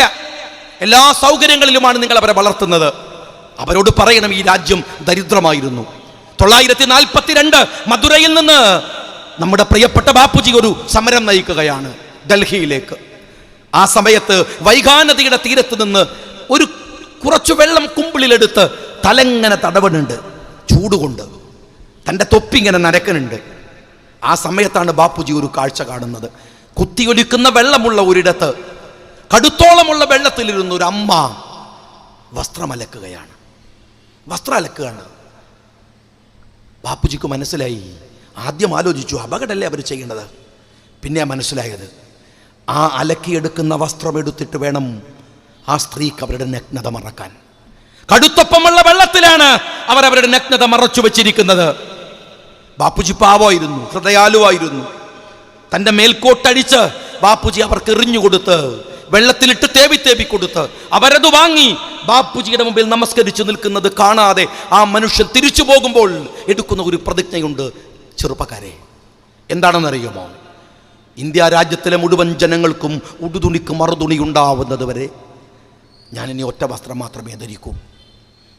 ഗാന്ധിജിയുടെ ഫോട്ടോ കണ്ടിട്ടില്ലേ നിങ്ങൾ? 1948 ജനുവരി 30 നാഥുറാം വിനായക് ഗോസെ എന്ന് പറയുന്ന തെമ്മാടി ആ മനുഷ്യന്റെ എല്ലിച്ച ശരീരത്തിലേക്ക് വെടിയുണ്ടകൾ ഉതിർത്ത് അത് പിടഞ്ഞു മരിക്കുമ്പോഴും ആ ദേഹത്തൊറ്റ വസ്ത്രമായിരുന്നു. എൻ്റെ ഓഫീസിൽ എൻ്റെ തലയുടെ പിറകിൽ ഗാന്ധിജിയുടെ ഫോട്ടോ കണ്ടിട്ട് അവിടെ വന്നൊരു കുട്ടി എന്നോട് ചോദിച്ചു, വാപ്പ ഉംറക്ക് പോയതാണോ എന്ന് ചോദിച്ചു. അങ്ങനെയാണല്ലോ ഗാന്ധിജിയെ കണ്ടാൽ ഒറ്റ വസ്ത്രം മാത്രം ധരിച്ച്. അതിൻ്റെ ചരിത്രം ഇതാണ്. ഒരു സ്ത്രീയോടല്ല, ഒരു രാജ്യത്തിൻ്റെ കടപ്പാടിൽ നിന്നാണ് തൻ്റെ മേൽവസ്ത്രം അഴിച്ചെറിഞ്ഞത് ബാപ്പുജി. 1948 അവിടെയാണ് അങ്ങ് ഡൽഹിയിൽ ഒരു കഞ്ഞി വിളമ്പൽ പരിപാടി നടക്കുകയാണ്. ആരാ ഉദ്ഘാടനം ചെയ്യുന്ന കാര്യങ്ങൾ? ആകാശം മുട്ടെ ഉയർന്നു നിൽക്കുന്ന വ്യക്തിപ്രഭാവത്തിൻ്റെ ഉടമ പണ്ഡിറ്റ് ജവഹർലാൽ നെഹ്റു. കഞ്ഞി ഉദ്ഘാടനം ചെയ്യാൻ ഇപ്പം എന്നെയൊക്കെ വിളിച്ചാൽ, MLA നിലക്ക് വിളിച്ചാൽ ഞാൻ കൊന്നാ പോവില്ല. പഞ്ചായത്ത് മെമ്പറെ വിളിച്ചു പറയും, പഞ്ചായത്ത് മെമ്പറെ കിട്ടൂല കഞ്ഞി വിളമ്പാൻ. നമ്മളിപ്പോൾ സുഭിക്ഷതയുടെ നാട്ടിലല്ലേ ജീവിക്കണത്, എന്ത് കഞ്ഞി അല്ലേ? 48 കഞ്ഞിക്ക് അമൃതിൻ്റെ വിലയുണ്ടായിരുന്നു, അത്രമേൽ വിലയുണ്ടായിരുന്നു. ഇന്ത്യയുടെ പ്രധാനമന്ത്രിയാണ് കഞ്ഞി വിളമ്പി കൊടുക്കുന്നത്. ഇങ്ങനെ വിളമ്പിക്കൊണ്ടിരിക്കുമ്പോൾ പ്രായമുള്ള ഒരു സ്ത്രീ ഒരു വലിയ മൊന്ത പിടിച്ചിട്ട് കഞ്ഞിക്ക് വേണ്ടി നീട്ടി. നെഹ്റു പറഞ്ഞു അവരോട്, അമ്മക്ക് ഈ മൊന്ത ഒറ്റക്ക് പിടിക്കാൻ പറ്റുമോ? ഒരു ചെറിയ പരിഹാസമുണ്ടായിരുന്നു. അവരാ മൊന്ത പിറകോട്ട് വലിച്ചു. എന്നിട്ട് നെഹ്റുവിനോട് പറഞ്ഞു, പ്രധാനമന്ത്രി, എനിക്ക് മനസ്സിലായി കളിയാക്കല്, പക്ഷെ നിങ്ങൾ അറിയണം, ഇതെനിക്കെൻ്റെ വയറിലേക്കല്ല, 23 വയറുകൾക്കാണ്. അവർക്കിവിടെ പാത്രമോയുമായി വരാൻ ഞാൻ ധരിച്ച പോലെ ഒരു വസ്ത്രം അവർക്കില്ല. അവരോട് മാപ്പ് പറഞ്ഞ് പണ്ഡിറ്റ് ജവഹർലാൽ നെഹ്റു അവർക്ക് പിന്നെയും കഞ്ഞി വിളമ്പി കൊടുത്തു. അവിടുന്നാണ് നമ്മൾ വന്നത്. റിലയൻസ് തയ്ച്ചു കൊടുക്കുന്ന 10 ലക്ഷത്തിൻ്റെ കോട്ടുമിട്ട് നടക്കുന്ന ഈ എരപ്പൻ പ്രധാനമന്ത്രിക്ക് അറിയില്ല എവിടെ നിന്നാണ് ഇന്ത്യ വന്നത് എന്ന്. എത്ര ദാരിദ്ര്യമായിരുന്നു ഇന്ത്യയിലെന്ന്. ബന്നിന്റെ മുകളിൽ മുന്തിരി വച്ച പോലെ ഈ ചീർത്തു വീർത്ത അമിഷയൊക്കെ കയറിയിരിക്കുന്ന ഇന്ത്യ എവിടുന്നാ വന്നത് എന്നറിയില്ല നിങ്ങൾക്ക്. ദാരിദ്ര്യത്തിന്റെയും കഷ്ടപ്പാടിനെയും ഇന്ത്യ അതിജീവിച്ചത് മതത്തിന്റെ പേരിലല്ല, മനുഷ്യന്റെ പേരിലാണ്. അവിടെ എല്ലാവരും ഉണ്ടായിരുന്നു, ഹിന്ദുവും മുസ്ലിമും ക്രിസ്ത്യാനിയും സിഖുകാരനും ഒക്കെ. നിന്റെ മതത്തിന്റെ മനസ്സിലെ വിഷം കൊണ്ട് അവരെ അങ്ങ് പറിച്ചു കളയാൻ നീ ഇനിയും 1000 തന്തമാർക്ക് ജനിക്കേണ്ടി വരുമെന്ന് നിങ്ങൾ മനസ്സിലാക്കിക്കോ. ഇത് ഇന്ത്യയാണ്. ഒരു 2ാം സ്വാതന്ത്ര്യ സമരത്തിൽ പങ്കെടുക്കാൻ കഴിഞ്ഞവരാണ് ഞങ്ങളെന്ന് ഈ പുതിയ തലമുറയിലെ കുട്ടികൾ അഭിമാനിക്കുന്നു. ആ കുട്ടികൾക്ക് അഭിമാനമുണ്ട്. ഇന്ത്യയെ തിരിച്ചു പിടിക്കാനുള്ള സമരമാണിത്. ഒറ്റുകാർ വരുമ്പോൾ ജാഗ്രതയായിരിക്കുക, ജാഗ്രവത്തായി നിൽക്കുക, അവർക്കെതിരെ പൊരുതാനുള്ള കരുത്തായി മനസ്സിൽ സൂക്ഷിക്കുക. സമരങ്ങൾ അവസാനിച്ച് വീട്ടിൽ പോയാലും നെഞ്ചിൻ കൂട്ടിലെ രാഷ്ട്രീയത്തിന്റെ നെരിപ്പോട് കെടുത്താതെ ഇരിക്കുക. അതാണ് ഇതിന്റെ പരിഹാരമെന്ന് ഞാൻ വിചാരിക്കുന്നു. ജയ് ഹിന്ദ്.